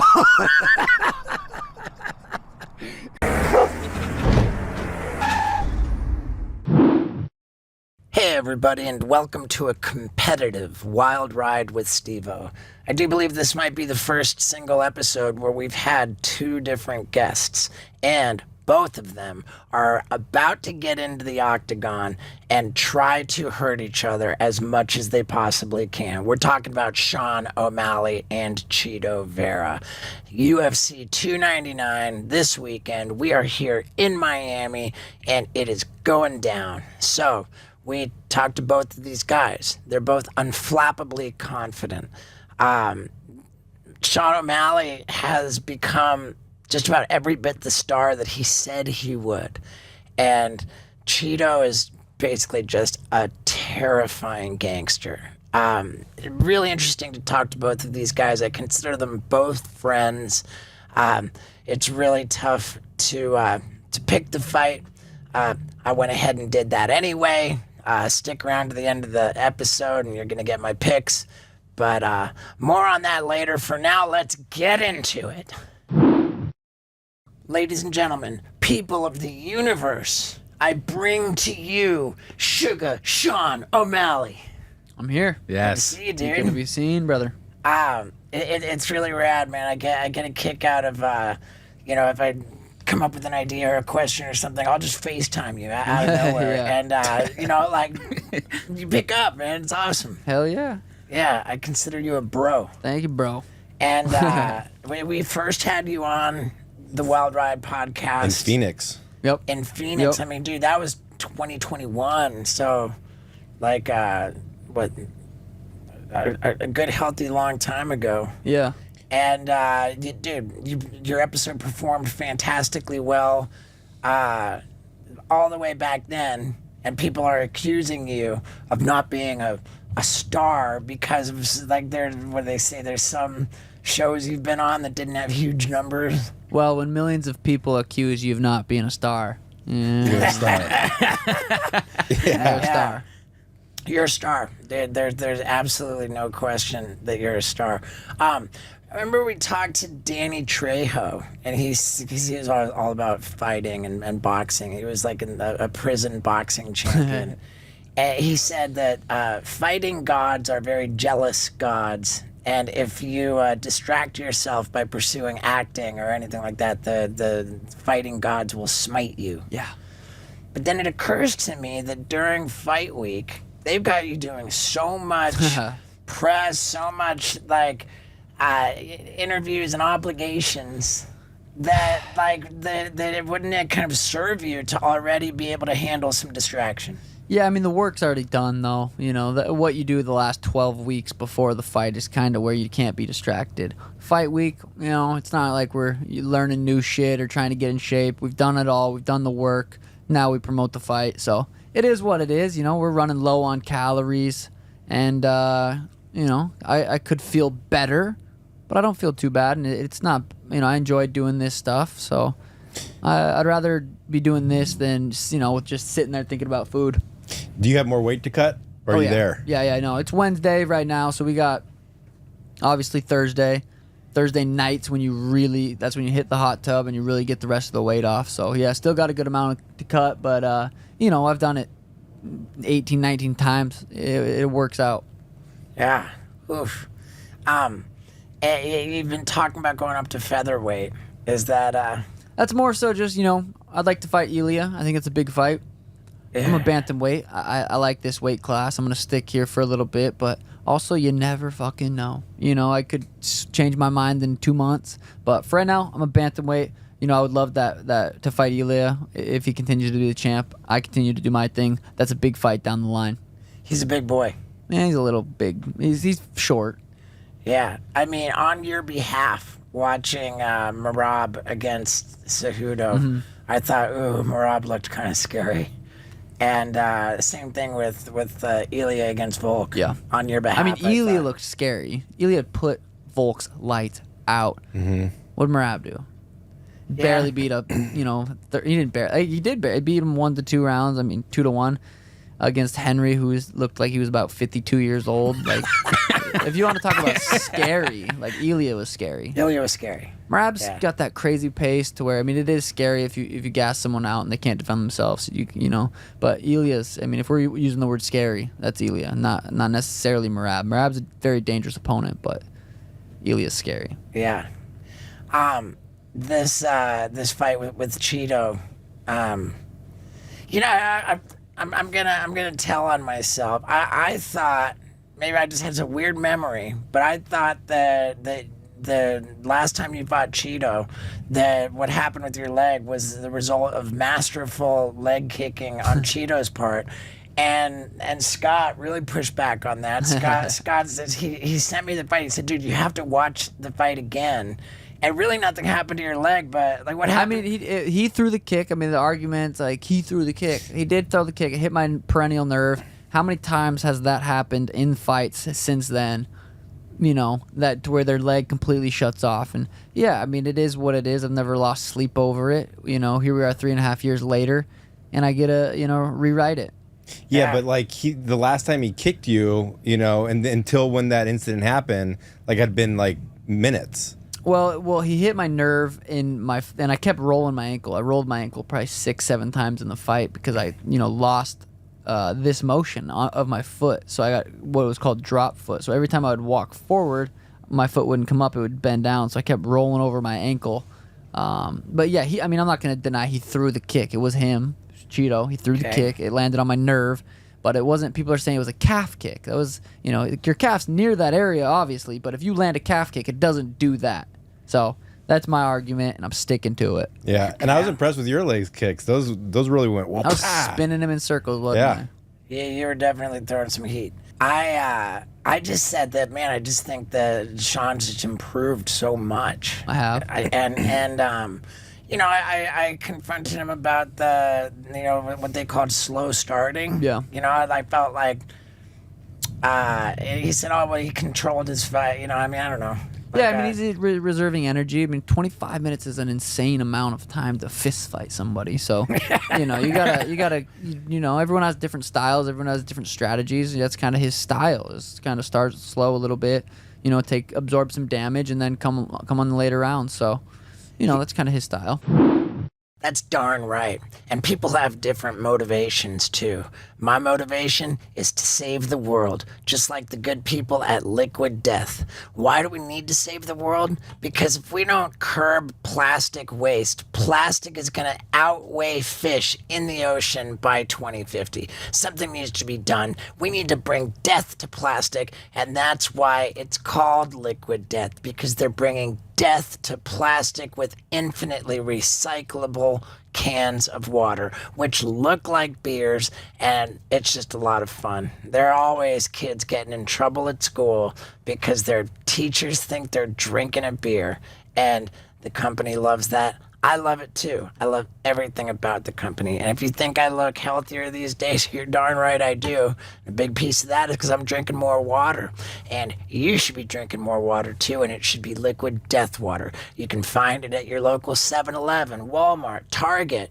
I mean, it's literally everywhere. The company's blowing up. You can also get it with free shipping on Amazon Prime. That's Liquid Death, the sparkling water, the flavored sparkling water, the still water, the iced tea, all of the flavors. I mean, the company's doing great things. I love the company. You should support them and do your part to save the world too. You can also go to liquiddeath.com/Stevo to get all kinds of fun stuff, great merch, great beverages. And one more time, let's save the world by supporting Liquid Death. That's right, and let's get back to it. He's never been finished too. Never been dropped. Never even been dropped. Yeah. Wow. Yeah, I mean, we're looking at it. He has this the record for he has like 3 hours and 59 minutes in the octagon. Yeah, that's Just a long fucking time. He's got a insane. lot of records, man. He's been in the UFC for a long time. He's got a ton of fights. Very experienced, very durable, very dangerous opponent. You would think too that you've got such a reach advantage and an inch and a half. I mean, he's a long dude too. Yeah, he's definitely not like one of these shorter guys like Henry or Marab or Peter. Or, he's a decent sized bantamweight as well. Yeah, insane. Okay, man. So this is your first time getting pay-per-view points. And it's trending very well. I bet it is. I mean, dude, like a big fat F you to all of this whole, they're stacking the card because, like, what even is that? They're stacking the cards so that you get more pay-per-view points. Yeah, that is the narrative. But, if you look historically at every time they've came to Miami, they put on crazy cards. Yeah. It's not because, Sean, the UFC wants Sean to be a star. Like, yeah, UFC wants a lot of people to be stars, but very few are stars because you got to go out there and perform. Look at my highlight reel. It's insane. Like, that's giving the UFC promo. They're not just pushing my name just so you see my name everywhere. They're showing you my highlights, and you guys fucking love it and eat it up. So they just keep, Dude, keep coming. There's nothing that I love more than a walk-off knockout. And I say that because there's not a lot that I hate more than unconscious fighters absorbing unnecessary shots. Yeah. I just don't. I cannot stand to see an unconscious fighter getting hit more times. Yeah. And I really want to beg the UFC. I want to beg Dana to not give 50 grand fighter bonuses to any fighter who follows up with an unnecessary shot. It's hard because when you're in the moment in the arena, I've knocked so many people out. I know what it feels like. But when you're a wrestler or you're somebody that's never really knocked someone out, you knock someone out for the first time, it's like you got to make sure they're knocked out. The guy, it's some people, know when someone's knocked out. Some people, it's like you fight until the ref gets in between you. And if you knock someone out and they're laying there and the ref's not, he's standing back too far, you got to make sure the dude's out. So I see both sides. I don't necessarily love seeing someone get hit with an extra shot either. But it is, if the ref's trying to hold you back and you're still landing shots, then it's, then it gets questionable. But, we're in there to put people's lights out and make sure they're out. Do you know right when you connect, you're like, oh, that guy's out? Is there like a feeling that you get like a corked bat? Like, yeah. When you put someone, or when you're hurt enough, like the Thomas Almeida fight, for example, like I dropped him twice. Yeah. Both times could have been stopped. They weren't. So, that one ended the way it did. And that was when you walked off, and then you walked back, and then walked off again. Yeah. So it has. I mean, hey, two walk-offs in one fight. Yeah, three. Yeah, dude, amazing. So tell me about the ranch, dude. I just bought a ranch. Yeah, you were at? I'm in Tennessee. Okay, sweet. I bet there's some honeys out there. Not that you're looking, but. Your ranch is in Arizona? Yep. I got a little farm. I mean, what's the difference between a ranch and a farm? I think that you can't eat farm. I think they're ranch, very, you can, like, very interchangeable. I think ranch is more of a dressing, macho man kind of a property. And I got a farm. No, I got chickens, a cow that doesn't do anything, just a fucking random pet cow, no milk, no beef, just wandering around, and then a tortoise. How many acres is it? I got 4 right now, but 5 acres. Well, there was 5 for sale right behind my house, but now they're saying, they might only sell half. So I'm trying to get all 5. Would love to start building the compound out there, and so that's the goal. And the farm, it's not where you live, like where the. No, I live there. I'm living there right now. Yeah. Wow, dude, that's epic, man. I love it. I fucking love it. It's peaceful. It's I'm raising a daughter out there, go and get the eggs, the fresh eggs. Just having to be able to walk around, play in the dirt, swing on the trees, and it's fucking perfect. Dude, Yeah. epic. How's the Happy Dad money? Yeah, well, Happy Dad is they're all the money they make, they're putting it back into the business. You know how that goes. Waiting, make the money, put it right back in. But I will say it's booming. Happy Dad's doing fucking incredible. They just crushed it in Canada. They're coming to Montana, my home state, which is gonna be pretty cool. But yeah, they're crushing. They cannot produce enough of that stuff. Exactly. I mean, Right. that's the name of the game, is just fucking getting it out, because it's selling. Yeah, it is. Crazy. With like just business wise, how are you setting yourself up for beyond the career? Yeah, I mean, just making sure if I'm doing brand deals, not doing let's do a 5-year deal. It's like, hey, let's do a 6-month, 9-month, 12-month deal, because I'm about to fucking be, I'm growing so much, so fast right now. So just aligning myself with brands that make sense, first of all, and then time frame wise, money wise, it's all got to make sense. But I've been doing pretty big brand deals for a long time now. I kind of felt like I was the champ before I was the champ, because I was making the most money in the division. I was, the most popular in the division. But now that I'm actually the champ, the brand, I mean, they're beautiful. I enjoy this part of the game. I mean, dude, to your credit, you said, I'm going to be a star. I'm going to be famous. Like, you really called it a long time ago. Early on. Before, on the Contender Series, I was telling, I'm like, hey, you guys I'm going to be bigger than Connor someday. But I feel like a lot of people do say that, so it's kind of like brushed off. But when I said it, I meant it, and here we are. Dude, it's incredible. Fucking insane. What you got a fleet of cars over there at the farm? Not as much anymore. Well, I still have the Lambo, but I'm gonna get rid of that. It's just fucking, I feel like every other day I'm like, gotta do something with it. So I got a Sprinter van, just a small Sprinter van, and I have an assistant who drives me around. So I'm trying to go away from that. I'm sure I'll go through phases and get maybe another sports car someday. But yeah, I got a Sprinter van, and right now I'm enjoying not necessarily having to drive.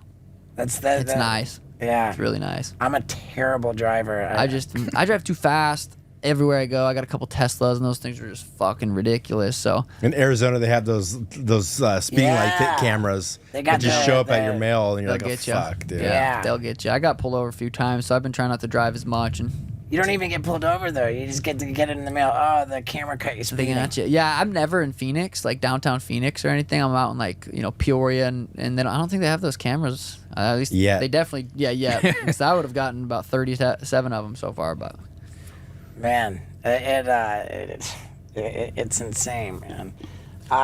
The classic Snoop footage. I remember who were you fighting? Were you fighting like Pedro Munoz and you were like, this is Snoop's message to your girlfriend? No. I'm like that. I'm like, I shouldn't have done that. I look back and I'm like, see, I want to keep family out of it. I like that, man. Yeah. Yeah. But yeah, Snoop, on the Contender Series, when Mally, when I knocked out that kid, that really blew me up ish. For when you have no followers and then you have 15,000 followers, I was like, holy shit, that was eye opening. I'm like, damn, this is social media, like the power of social media. And that was really what kind of shot me into a rocket ship right there. That was crazy. Yeah. How many times have you seen Snoop since then?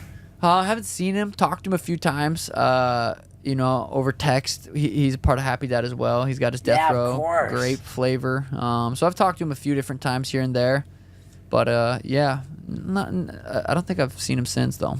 Uncle Snoop, dude. Uncle Snoop. Yeah. What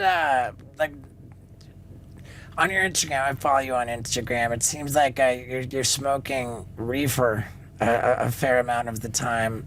Sometimes, yeah.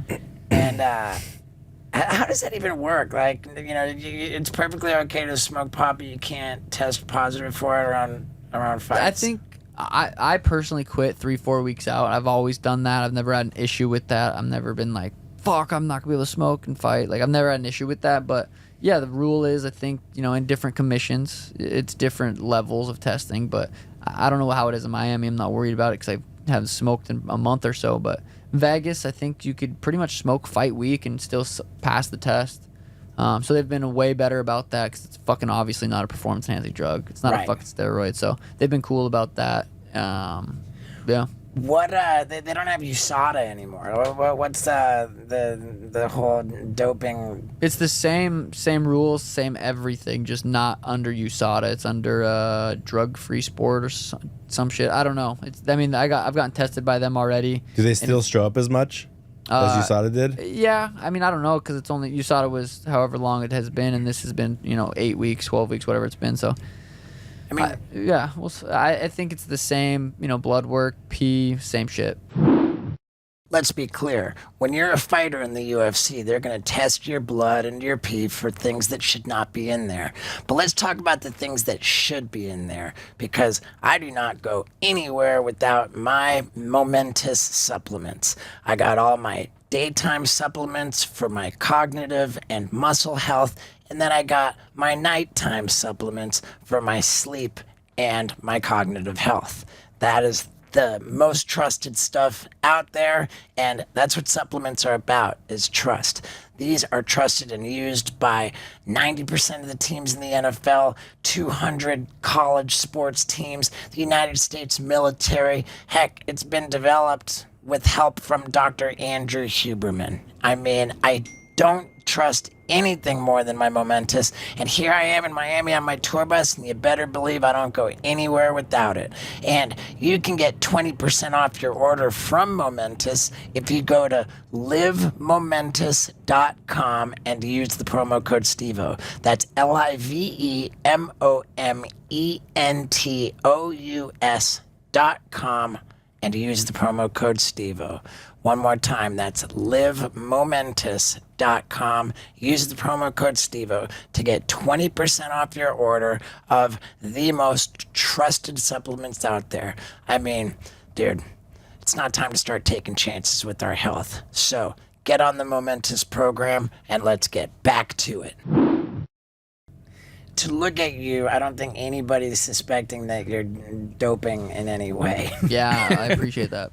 Yeah, thanks. Yeah, definitely not that jacked. Do they take hair samples too when they test you? Hair samples? Yeah. I don't think they have. No. We just had your buddy Russ on. We were. Oh, no shit? Let's yeah. go. We caught him in Atlanta. Damn, yeah, that's sweet. And on the podcast, he said that he like brought up the fights. He's like, I'm gonna be in Miami. I'm doing Sean's after party. Yep. And I was like, why do you think we're going through Atlanta? We're on the way to Miami for the fights. That's legendary. Where's the after party at? It's gonna be at 11. It's crazy because Sunday morning at 2 a.m. the time switches to 3 a.m. It's gonna be a fucking late night, but yeah, he's performing. That for me, it's legendary. I've been listening to Russ for a long time, not like a super long time, probably about 5-6 years, but very consistent. Like I just vibe with his shit, and I feel like we kind of had the similar come up. We're similar age, and so his music really speaks to me. So I feel like it's gonna be a legendary after party.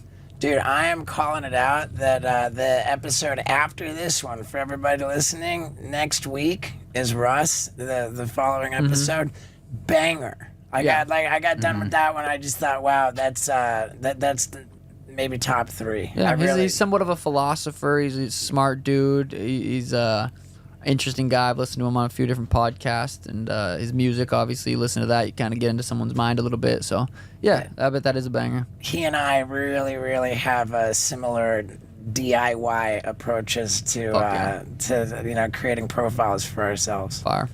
How's your podcasting and everything going? Yeah, Timbo Sugar Show, we've been going for probably almost 6 years or so, 5-6 years. Been and very consistent. I think we're almost around episode 300-ish, somewhere around there. Yeah. And, right there, 275 was our last one. We had Adam Ray on. Damn, we had Adam on. Yeah, he's hilarious. Funny. Yeah, that guy's hilarious. Yeah, he crushed on our episode, man. Like, he really outperformed what we thought it would be. Okay, so I just saw this thing. You guys, you and Timbo were making fun of Ryan Garcia. Yeah. Yep. That a little bit of a viral thing. What's going on there? And do you have any thoughts of boxing? Well, Ryan went on the MMA Hour and just was fucking tweaking, just geeked out of his mind, saying, "I want to fight Sean. I'll kick his ass. I wrestled my security guard and I IP'd him and shit." So Tim and then Oscar went on fucking talk shit, saying he wants to fight Dana. So Tim and I just did a little skit, like pretended we were them before we went on the MMA hour. So it was just kind of little jokes at them. But in reality, I mean, the dude seems like he's off his fucking rocker. I mean, first of all, to call me out is absolutely insane. But just the other shit he's talking about, I'm like, this dude's fucked. Yeah, and he said he would beat you in MMA. Yeah, that's literally drugs talking. Crazy. Yeah. Oh man, it's okay. Here's a tough one. I was thinking about it coming down. Like, I'm actually going to be part of the press, the media thing. Also, I'm like gonna have like a little station where all the fighters like come by and stop me, a little quick chat type situation. And I thought, well, if I'm in a position where I'm gonna interview all of the fighters at UFC 299, like, what's my angle? And I thought maybe I should try to figure out which fighter is in possession of the most terrible tattoo, and asking fighters, do you think that you have are you in contention for having the worst tattoo? And I please don't take this as a personal attack, but the 6'9" tattoo, I think, is in the running. I appreciate that.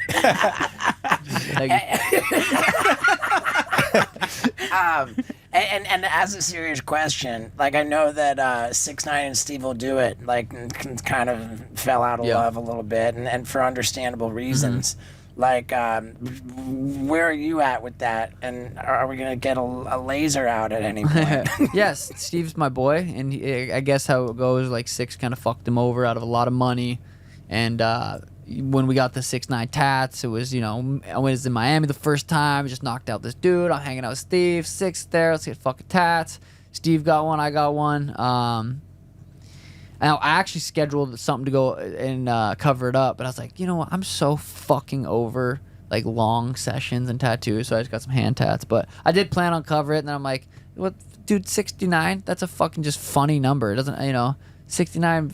It is what it is. So there you go. I'm not too worried about it. I mean, it'll make, but I appreciate it being on the top of your list. I mean, I don't know, like, to be honest, I'm not that familiar with, I don't know about any tattoos, so that's the only one that I'm aware of that's a contender. Yeah, no, it's not great.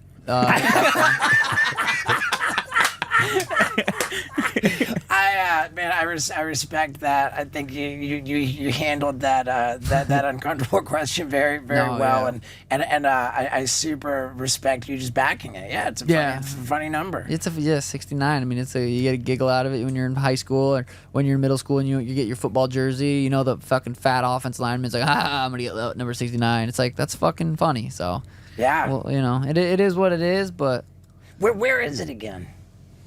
Oh, okay. On my shoulder.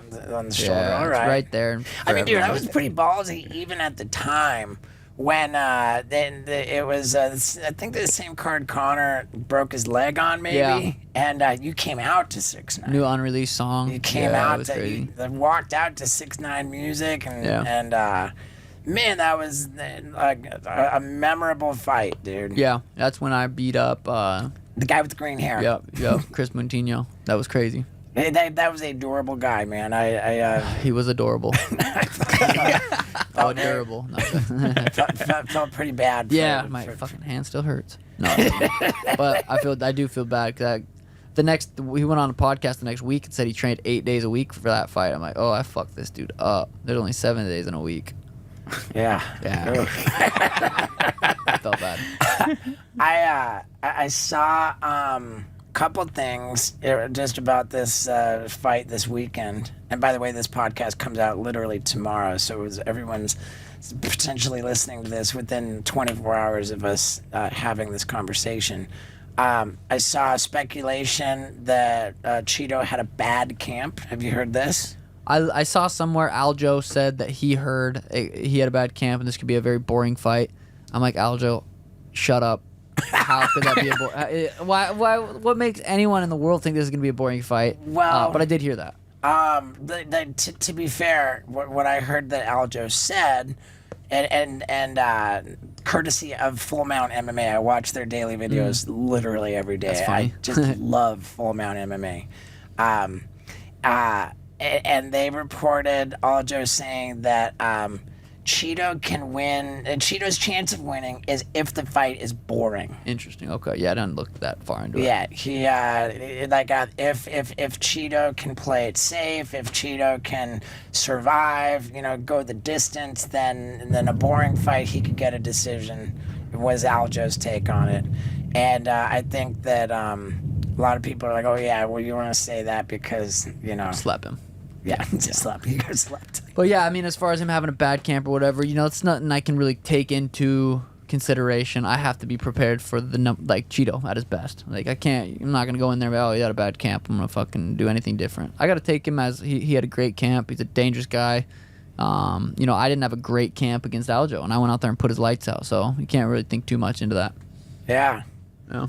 But if he says anything, let me know. Jokes. Huh? Yeah. Oh, and then there was even more to it, where Aljo was giving.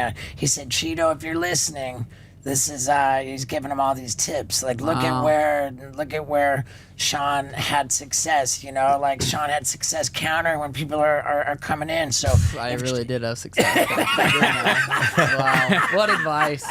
Yeah, like be careful, don't be reckless. Like don't be reckless coming in crazy. Don't get hit. Yeah, that's good advice. I like that. Man, I am a fan of yours, brother. Appreciate it, brother. I think it would be difficult to not be a fan of Sean O'Malley. And before we meet the terrifying Ecuadorian gangster who is Cheeto Vera, let me tell you about the ridiculously awesome deal that DraftKings Sportsbook, the official betting partner of the UFC, is offering for UFC 299.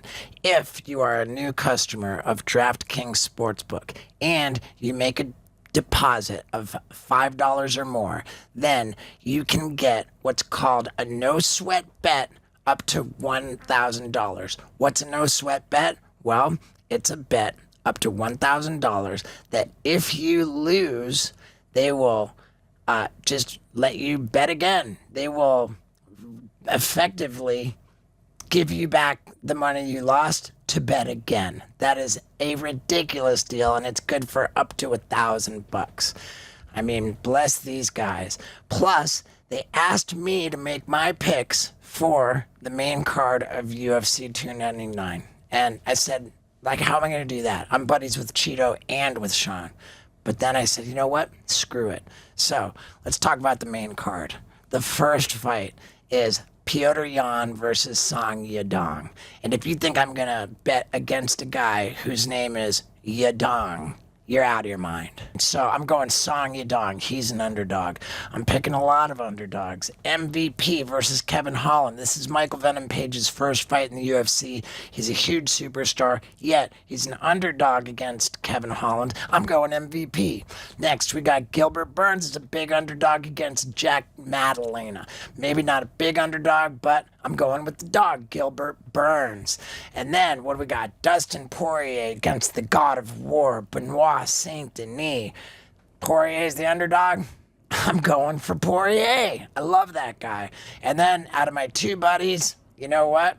My rationale here is that Marlon Cheeto Vera defeated Sean O'Malley in their first match, and I'm going with Sean O'Malley to get the win on this one because the world would love to see a trilogy, isn't that right? So I'm going with Sean O'Malley. But if you're going to do it, then do it with DraftKings Sportsbook, the official betting partner of the UFC, and do it by downloading the DraftKings Sportsbook app and using the promo code STEVO.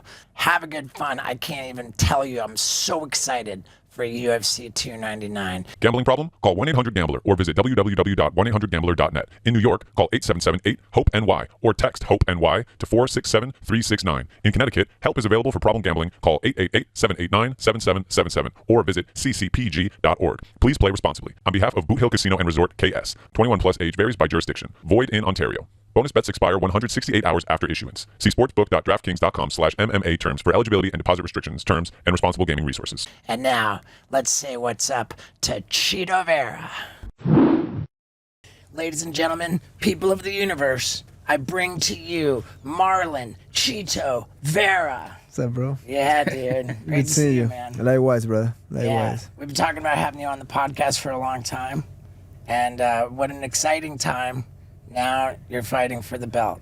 It's the best time to do it. Ready for a big fight. We got a lot of things to talk, and I'm excited, man. I'm happy, and I'm ready to go. Yeah. Let's first remind everybody or let them know how many records you have. I didn't even realize the most octagon time in the bantamweight division, the most finishes, or tied for the most finishes in the. I think I'm tired, yeah. Yeah. The You have 3 hours and 59 minutes in the octagon? Fuck, I'm a hustler, man. It's a long time. This is my 23rd fight, I believe, Yeah. in the UFC. And you've got you've never been finished. Only losses by decision. I know. That's amazing. Yeah, like, I mean, I just give credit to consistency, staying in shape, hard work, and fucking, when you get there, sometimes a lot of people is ready. But I feel like mentally, they kind of like break or just kind of like, they say, I can live another day. Yeah. I don't want to live another day. I want to fucking give my best, and I think that's it. Just immigrant mentality. We spoke to Michael Chandler about that brutal knockout of Tony Ferguson, where like you see that photo and the foot. Yeah. But you came first. Your foot to Frankie Edgar. Yeah, that came like a few weeks before, I Yeah. believe. Yeah. The side by side of your foot and Frankie Edgar's face with Michael Chandler and Tony Ferguson. Like those two images are the craziest. Those are images. heavy. Those are heavy pictures. Whoever took that picture is an asshole. That's a heavy picture. I know. I know, and it's only because of video cameras that shoot like thousands of frames per second. I know. When I saw that picture the next day, I was like, "Fuck!" Like I was like, "That one, I wouldn't even post that one. That's that's a fuck you picture right there. That's a heavy one." Right.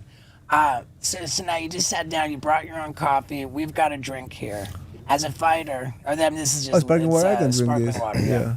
But as a fighter, how much are you like? Oh, I don't know. Like I you know, I'm very skeptical with a lot of things, but water, and I'm familiar with liquid death, so Yeah. I drink carbonated water often, especially when you're cutting weight, make you feel more fuel. Yeah. But like, if let's say for example, I have a rash or a cut, and you told me like use this, I will call USADA before anything. I will call my nutritional people that knows ingredients and shit, because that's how people test positive, Yeah. and that's on you.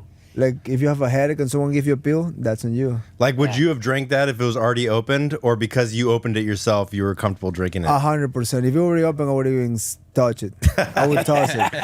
For sure. Yeah. Unless it's coming from my friend or someone on my crew. Yeah. Yeah. I would do it for Steve. Yeah. I mean, I certainly don't want to. I don't even like talking to fighters before fights. You know, like this is a little weird for me. But like my friends are fighters. Like, Wait a minute.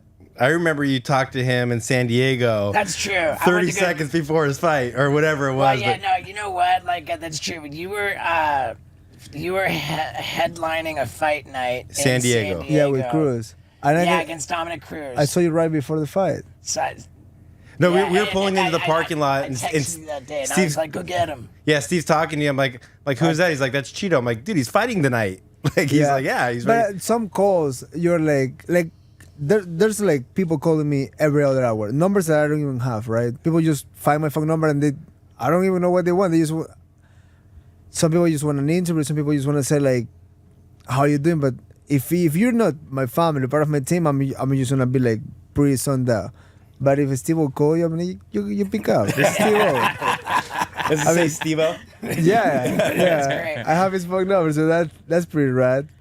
Funny story, when I was a kid, my group of friends used to call me Cheeto. So Nice. that's in paying respect, because we used to do stupid shit too.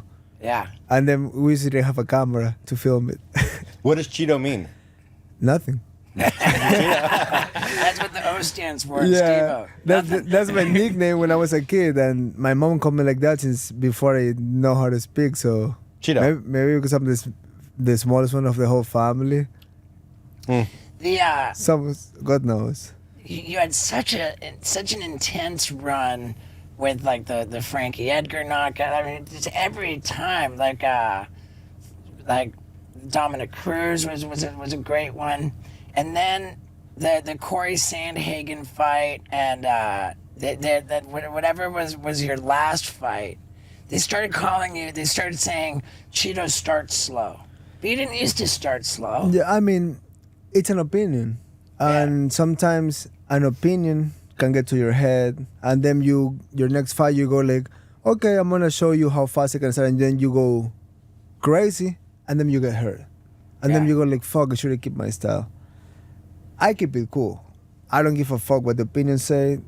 I don't give a fuck what the commentator says, and most of them are my friends, but they also doing their job. Yeah. And sometimes they also hear people like, oh, I started slow, oh, this and that. I'm like, I'm more of a fuck you mentality. I'm like, kiss my ass. I'm gonna fight the way I fight. If I win like that, you can suck my dick. Because at the end of the day, they're fun fights. So like, honestly, I pay attention to what Perillo says. Perillo's like, look, dude, you're fine. I mean, you can always start you can always put numbers more together. You can do this. You can always improve. That's for sure. There's always room for improvement. But I'm not gonna be like, oh fuck, they're talking about this and that. I just fight the way I fight. I like to fucking study. I like to like dissect things. I like to see the speed, and I have great defense. So if the defense is working, why am I gonna like change it? Right. I'm not changing that at all. I'm fighting the way I fight. Yeah. I mean, you certainly didn't start slow when you fought Sean O'Malley the first time.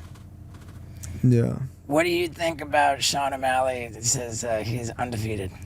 I always ignore it. I was more like, dude, let it go. Forget about. No one really gives a fuck about it. Like you went out again, and you won few fights. I went out, won few fights.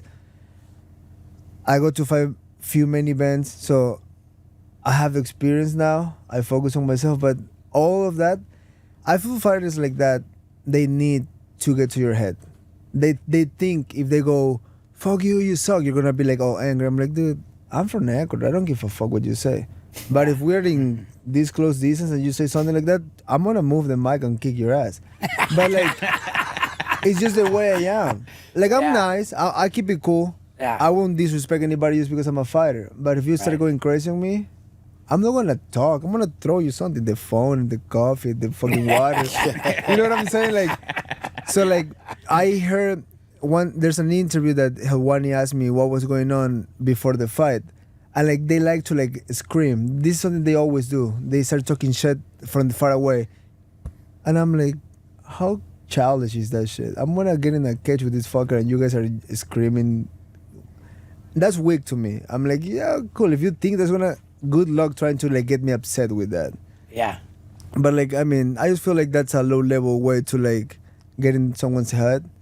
Best way to get in someone's head is punch him straight in the face and be like, I'm ready to fight you. And then what? You gotta figure it out. Yeah. The last time you guys fought was during the pandemic. Yeah. Do you prefer fighting with or without a crowd? I have a good type of fun on both. With the crowd, it's definitely the show added. There's celebrities on the front row. It's a big thing. Every punch, every scramble, the crowd goes crazy. The Apex is just fucking dark and intense, and I like both sides. I really enjoy both sides. Kicking Cruz in the head with a full arena was cool, but beating the fuck out of Font in an empty arena was also fun. So I do both. I see a lot of people and fans complaining about like, delete the Apex, no more Apex. I'm like, I love the Apex. Yeah. The Apex was a great setup. And why not?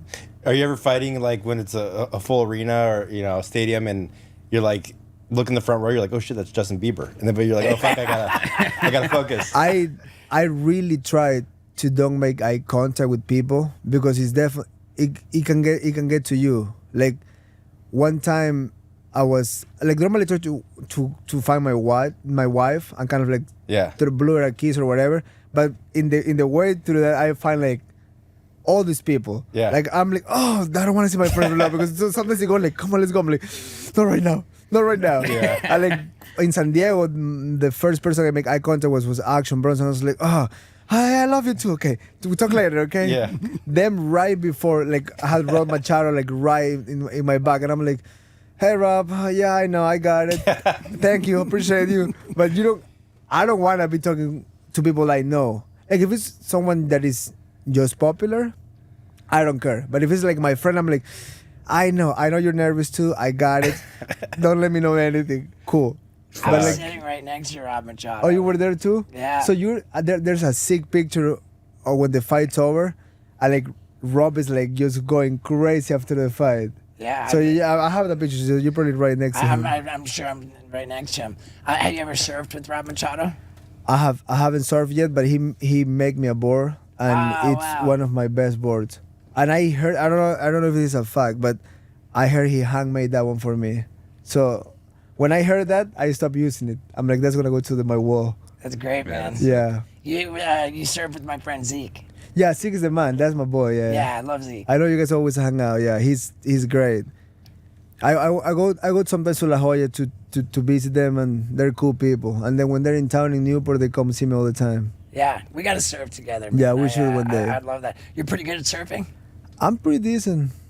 And how's the surf in Ecuador? It's great, man. It's amazing and uncrowded. There's not a big surf community. Wow. Like sometimes there's spots that they're just not put out there. Like even Kelly was asking me one day, like, dude, you know this person? He sent me like a IG post. I'm like, where is that? I'm like, dude, that's like 15 minutes from my house. That's like one of the best rides. But surfing is just not it's popular in Ecuador, but just like sometimes when there's big swells, there's like 12 spots, just no one's there. It's crazy, man. We've traveled the world surfing. We went to Madagascar. Oh, Took wow. like 4 flights to get there, and then out on a boat in the middle of the ocean, and every wave was crowded. That in Ecuador Ecuador is ready to be explored. I don't know if surfers out there will like what I'm saying, but there's not too much people in the water when it's really good. The surfers are not gonna like you saying that. So, I'm saying it. They should be supporting me. I support them too. yeah. Now with all the people talking about fighter pay, and it's interesting that different fighters have different opinions, but the fact is that the expense of the camp, and then you gotta pay the coaches, you gotta pay the manager, you gotta pay the agent. You know, like it's tough being a fighter. Didn't somebody just retire just because it's too expensive to fight? Yeah, but this is how I'm gonna say it. There's a lot of fuck you, Dana, you're too rich, blah blah blah. But also, Dana White wasn't born rich. Jesse was friend with the Fertitas, and they help each other. They create an idea, and it's like business. Sometimes you invest in something and becomes nothing, and sometimes look the UFC right now. Yeah. So good job on that for them. That motherfucker is a hustler, and He's the greatest guy in the world. to me, like, that guy is like, I admire him. Like, a lot of people hate him. A lot of fighters like get really bitchy, like, fuck this guy, pay me. I'm like, dude, if you wouldn't go to college, you would have been in a fucking office right now, and what you would tell to your shitty boss? Fuck you get fired. Yeah. If you work construction and you tell the guy, fuck you, I want 10 more bucks, you get fired. The UFC is probably the only job that you can say fuck you to Dana White and just keep your job. But in my opinion, I tell you my own story. I don't really give a fuck about other fighters, but I tell you my own story. I couldn't move my family from Ecuador, get a house in Newport Beach, invest my money in houses around the states by selling cheese in Ecuador. You know what I'm saying? Yeah. By working with my dad in the farm. I wouldn't have this life without the UFC. So did I want more money? 1,000%. I want to pay my coach more? 1,000%. I want to take care of my team? 1,000%. But that's on me. I mean, if I get a bigger sponsor, cut pieces to my people. Why not? But fighters always are like, oh, I want to make $10 million. Oh, Canelo make that. Yeah, Canelo is the 1%. Floyd Mayweather is the 1%. Conor McGregor is the 1%. There's no more of those like that. They almost came once every 10 years. And that's just... Yeah. So people have used more light and more... not an easy road. They just doing, like they're freaks. John Jones, they don't come like that every other week. There's a lot of great fighters, there's a lot of champions, there's a lot of people, but it comes with a lot of things. It comes with personalities. You can be asking for a lot if you fucking look like a dry egg. I mean, that's not what's fault if you're not fun, if you don't have a charisma for this shit. That's fantastic, man. I love Dana, man. I mean, and don't get me wrong, I want more money, but I think Dana is the shit. I mean, Dana says it all the time. Everybody wants more. There's no such thing as anybody who doesn't want more money. And, I mean, who doesn't want more money, right? Right. So yeah, and I'm not trying to like create, controversy or No, or but talk it's bad. a good question because some other fighters will probably say, "Fuck him! I need more. I want this. I want that." I'm like, I like to see it this way. You want it, go and get it. You want to get paid? Fucking put some motherfucker upside down, kick him in the face, or beat the fuck out of someone. Yeah. Make people excited. Yeah. If you That's get in true. there and hug someone for 25 minutes, good luck getting paid in this game. Yeah, I love that. You know what else I love is when I see you at the fights and you're dressed up in the suit because you're doing the commentary. I like to. That I mean, fighting careers they're not forever. They're not. You know, and it really makes me happy. Like even like Dominic Cruz. I tell Dominic Cruz that I don't worry about him getting in the octagon and like losing, because he's got himself set up beyond that. And that's one thing that most athletes don't get it. Yeah. They only go like, "Oh fuck, I'm the shit," and then 2 years from now, you're like, you're homeless. No one pay attention to you, but you have to understand that. I know before it get to this point, this is gonna be gone one day. Yeah. Like, it's just the way it is. It happens to everybody. Yeah. Like it's life. It's just the cycle of it. There's more people doing what you used to do. They do it better. They're more funnier or whatever. They look better doing it, and more population. So it's like you gotta figure it out while you're the best, how to put something aside for later on. Yeah. You said that you invest in properties. You have houses. That's what I do. And I'm an investor. That's great, man. Yeah. I mean, it's just common sense. I mean, if you start to get a decent pay here and there, don't blow it. I mean, don't. But also the biggest problem with social media today, everybody compare themselves like, holy shit, this guy have like a custom Rolls Royce. I don't like that. I don't grow up liking that. But I like classic cars. I see a Grand National and I fucking my dick guitar. So it's like, it's different. But it's still like, I do few things for fun. Like, okay, I like this type of things. I'm going to get them. But in the meantime, I'm like, where I can put my money, where I can go, which states are better for rent or whatever. And I just don't post about it or talk about it because it's silly. You don't see wealthy people going, hey guys, I just get a new restaurant. Like they just keep moving because it's not about to impress. It's just to keep my family safe the rest of the life. So, I mean, people gotta be more smart out there, I think. That's fantastic, man. So like with the commentating, I love that. I really love. So you're the Spanish language commentator.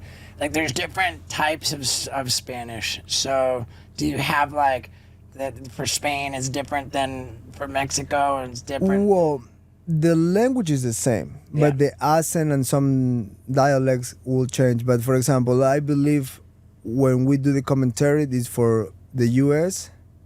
I'm from some South American countries because other places have fogs, other places have their own. So it's whoever by the rights. So I think we're more dominant in the U.S. for ESPN, and then some Spanish countries. But the reason I love it is because I get to watch the fight. If it's up to me, I will go to every single fight card. Yeah. Do you have the monitor in front of you? Like, yeah, it's and you're amazing. Right up against the octagon. I mean, it's silly. We're like away from the octagon in a desk. But I mean, just what I do, I just turn my seat around and I watch live. Yeah. And I used to speak out as it goes, and it's amazing. It's really amazing. You ever do commentary with Alexa Grasso? I did. I think I don't. saw her on the Mexico City. Yeah, card. she's been doing it lately. Poncinibio does it. Brandon Moreno does it. I don't think I have. I work more with Brandon and Santiago. Okay. Yeah, those are the two main guys that I'm always with sharing the desk. Yeah. And does commentating pay pretty well? Not in Spanish. Okay. But that's also it's a Spanish thing. Go back to Ecuador, you won't make too much money. Yeah. But my goal is to move to the English side. That's my goal as a commentator. Okay. When I retire, I want to do for the English side. So For pay-per-views to get points, like a percentage of the pay-per-view revenue, you have to be the champion. you have to be the champion. Yeah. Challengers don't get it. Man, you're this close, man. That close, man. That close. I know. When you fought Sean O'Malley the first time, like there's controversy about what happened. Like oh, he turned like this, something happened. He hurt himself. Like as I understand it, it was masterful leg kicking. You got that nerve, and the nerve went out, and that's what happened. Yeah. I can't explain it other way than that. And I get it. He also tried to put like probably he's that cocky that he's like like guys like that they can take losses like that. I mean, Garvin was a killer. He lost one time and his career went sideways, right? Mm-hmm. Not knocking on him, but there's few guys out there that they're undefeated that they lose one time and Volk. they're like, We're watching it happen to Volk right now. see how many years with that head kick. The head kick was what took his career away because it was short notice. He wasn't in shape, and that just set you a few years back. Not even a few years back. That's like what the Chuck Liddell. Why is it? Because it like fucks with your timing and shit?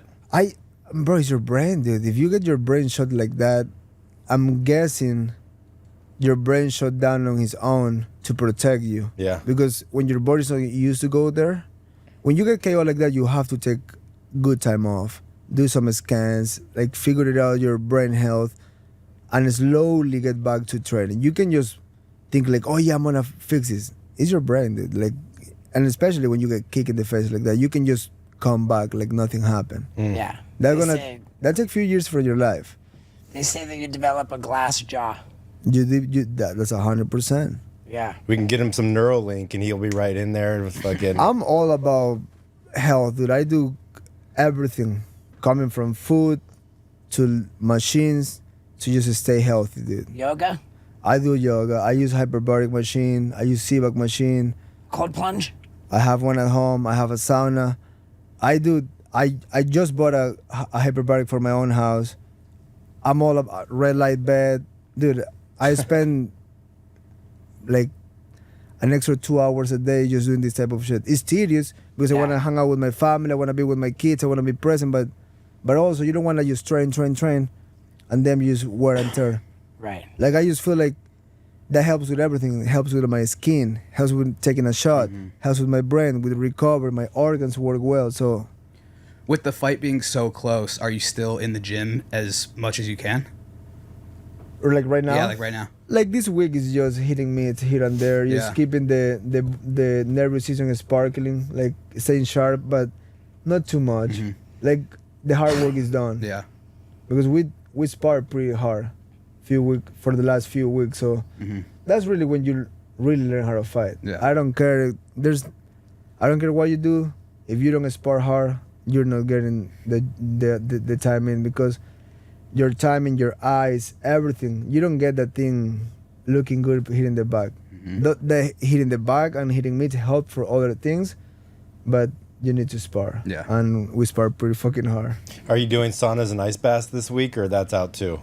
Normally I did my last one the last 2 days. Right before I jump in the plane, I jump in the ice. And this week I do it in my bath. I put like a few bags of ice. Yeah. But I do that before and after the weight cut. Just to like cool down. Fuck. How much weight do you have to cut to make 135? Like right now, like probably 15 more pounds, something like that. Wow. The standard, I will say. Not something that I'm too worried, but something that I still gonna be fucking hard. Yeah. And I feel we all do the same. Doesn't matter how you do it, it's But what about like, I mean, somebody who goes to the weigh-in, and they weigh 3 pounds less than, like, it's obvious that they didn't cut anything. right. So the other fighter has the advantage in that situation. It does and it don't, because the big guy have a puncher chance in the first round, but after that he's gonna gas. Like Yeah. my dream weight will be fight at 155, not cutting weight, full ribeye, a pound of liver, half avocado with honey, and I would jump to the cage. 155. But fuck, dude, Chandler would probably break my neck. Islam would probably break my legs. I mean, they're just too big, because those guys are cutting for 200 pounds. Yeah. Most likely. Okay. I met 45ers out of camp that I'm like, holy fuck, don't even come to the gym. I don't want to train with you. Yeah. Like, they're huge. They're like 185. Ilya Topuria is a big boy. He's a big guy. So like, when people start like calling out the bigger guys, I'm like, this is not boxing. Boxers are like similar in weight. These motherfuckers are like, you're a kid and those can be adults. Yeah. And especially 35. I walk around 155, 158. That's my healthy, doing everything I can to be healthy weight. And it's fucking gnarly still. So you're not trying to go up to featherweight. Fuck no. Especially because I'm not too big for my own weight. I'm tall, I'm lanky. Like, I'm a big 35er. Yeah. But I'm not even a decent 45er in terms of weight. Yeah. But I mean, I'm ballsy. You offer me the money, I fight anybody. Yeah. That's for sure. So you gotta with Sean O'Malley, you gotta you just gotta get in there, close the distance. Like, Just fight him. Just figure it out. Touch him, and I know one thing. I can dig deep. I know he moves well side to side. He feints a lot. I'm sure he's very athletic. He's quick, but rangy. But so do I. We have almost the same length on legs and arms. Wow. Like I think you have like half an inch more than me. All right. So, and your grappling's stronger. I believe so. I mean, I train with Art of Jiu-Jitsu. Guy Mendes is the fucking best Jiu-Jitsu instructor in the world. And those guys that he have for me there all the time, there's like all world-class Jiu-Jitsu guys. Like, not even, like, I get ragdoll when I'm there. But I'm there often. I'm not there like just for camp. I'm in and out of camp, so I'm good to go everywhere the fight goes. We can grapple, we can clinch, we can wrestle. I'm ready for this fucking fight. When you're in your corner in between rounds, does because that's maybe your last fight. I'm thinking like, you know, I like through the TV I want to scream like Cheeto, it's the immigrant mentality. Just go. In the last fight against Pedro, that you're talking about the Sanhagen fight. I think it was your last fight. I remember like last time was Pedro, and I felt in control the whole time. I was using my jab, I was touching with the jab, I was kicking his leg, and I was like, coach told me between rounds, like, try to finish him. He's never been finished, try to finish him. But Pedro is really good at when he gets hurt, he dips his head and starts swinging crazy. Why get caught in exchange like that? I was like, you know what? Tonight I need to win, because they're fighting for the belt in my weight class. If everything goes right, most likely I'm fighting for the belt. So I was being more calculated for business. Okay. Because I rewatched the fight with Pedro. I was in control 15 minutes. I used my, like, good boxers that I train with, that I spar with, they text me, dude, the jab was on point. You pimp him. I'm like, I get it. MMA fans, they think that's boring because they want to go blow for blow, no technique, head down, cholo mode. I don't do that.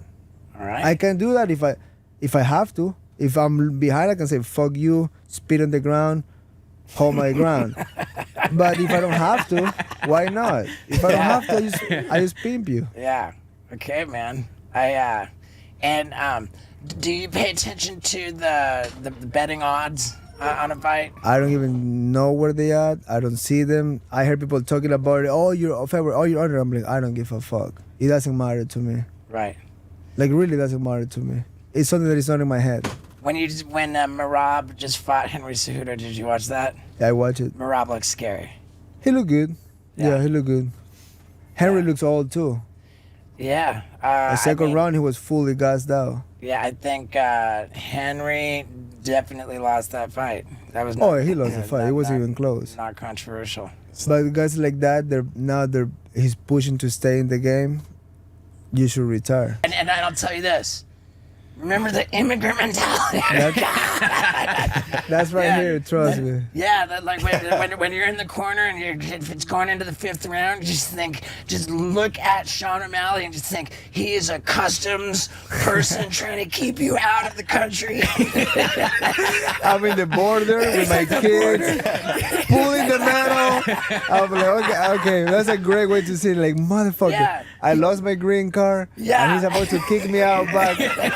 I'm in the river fucking going like, Yeah.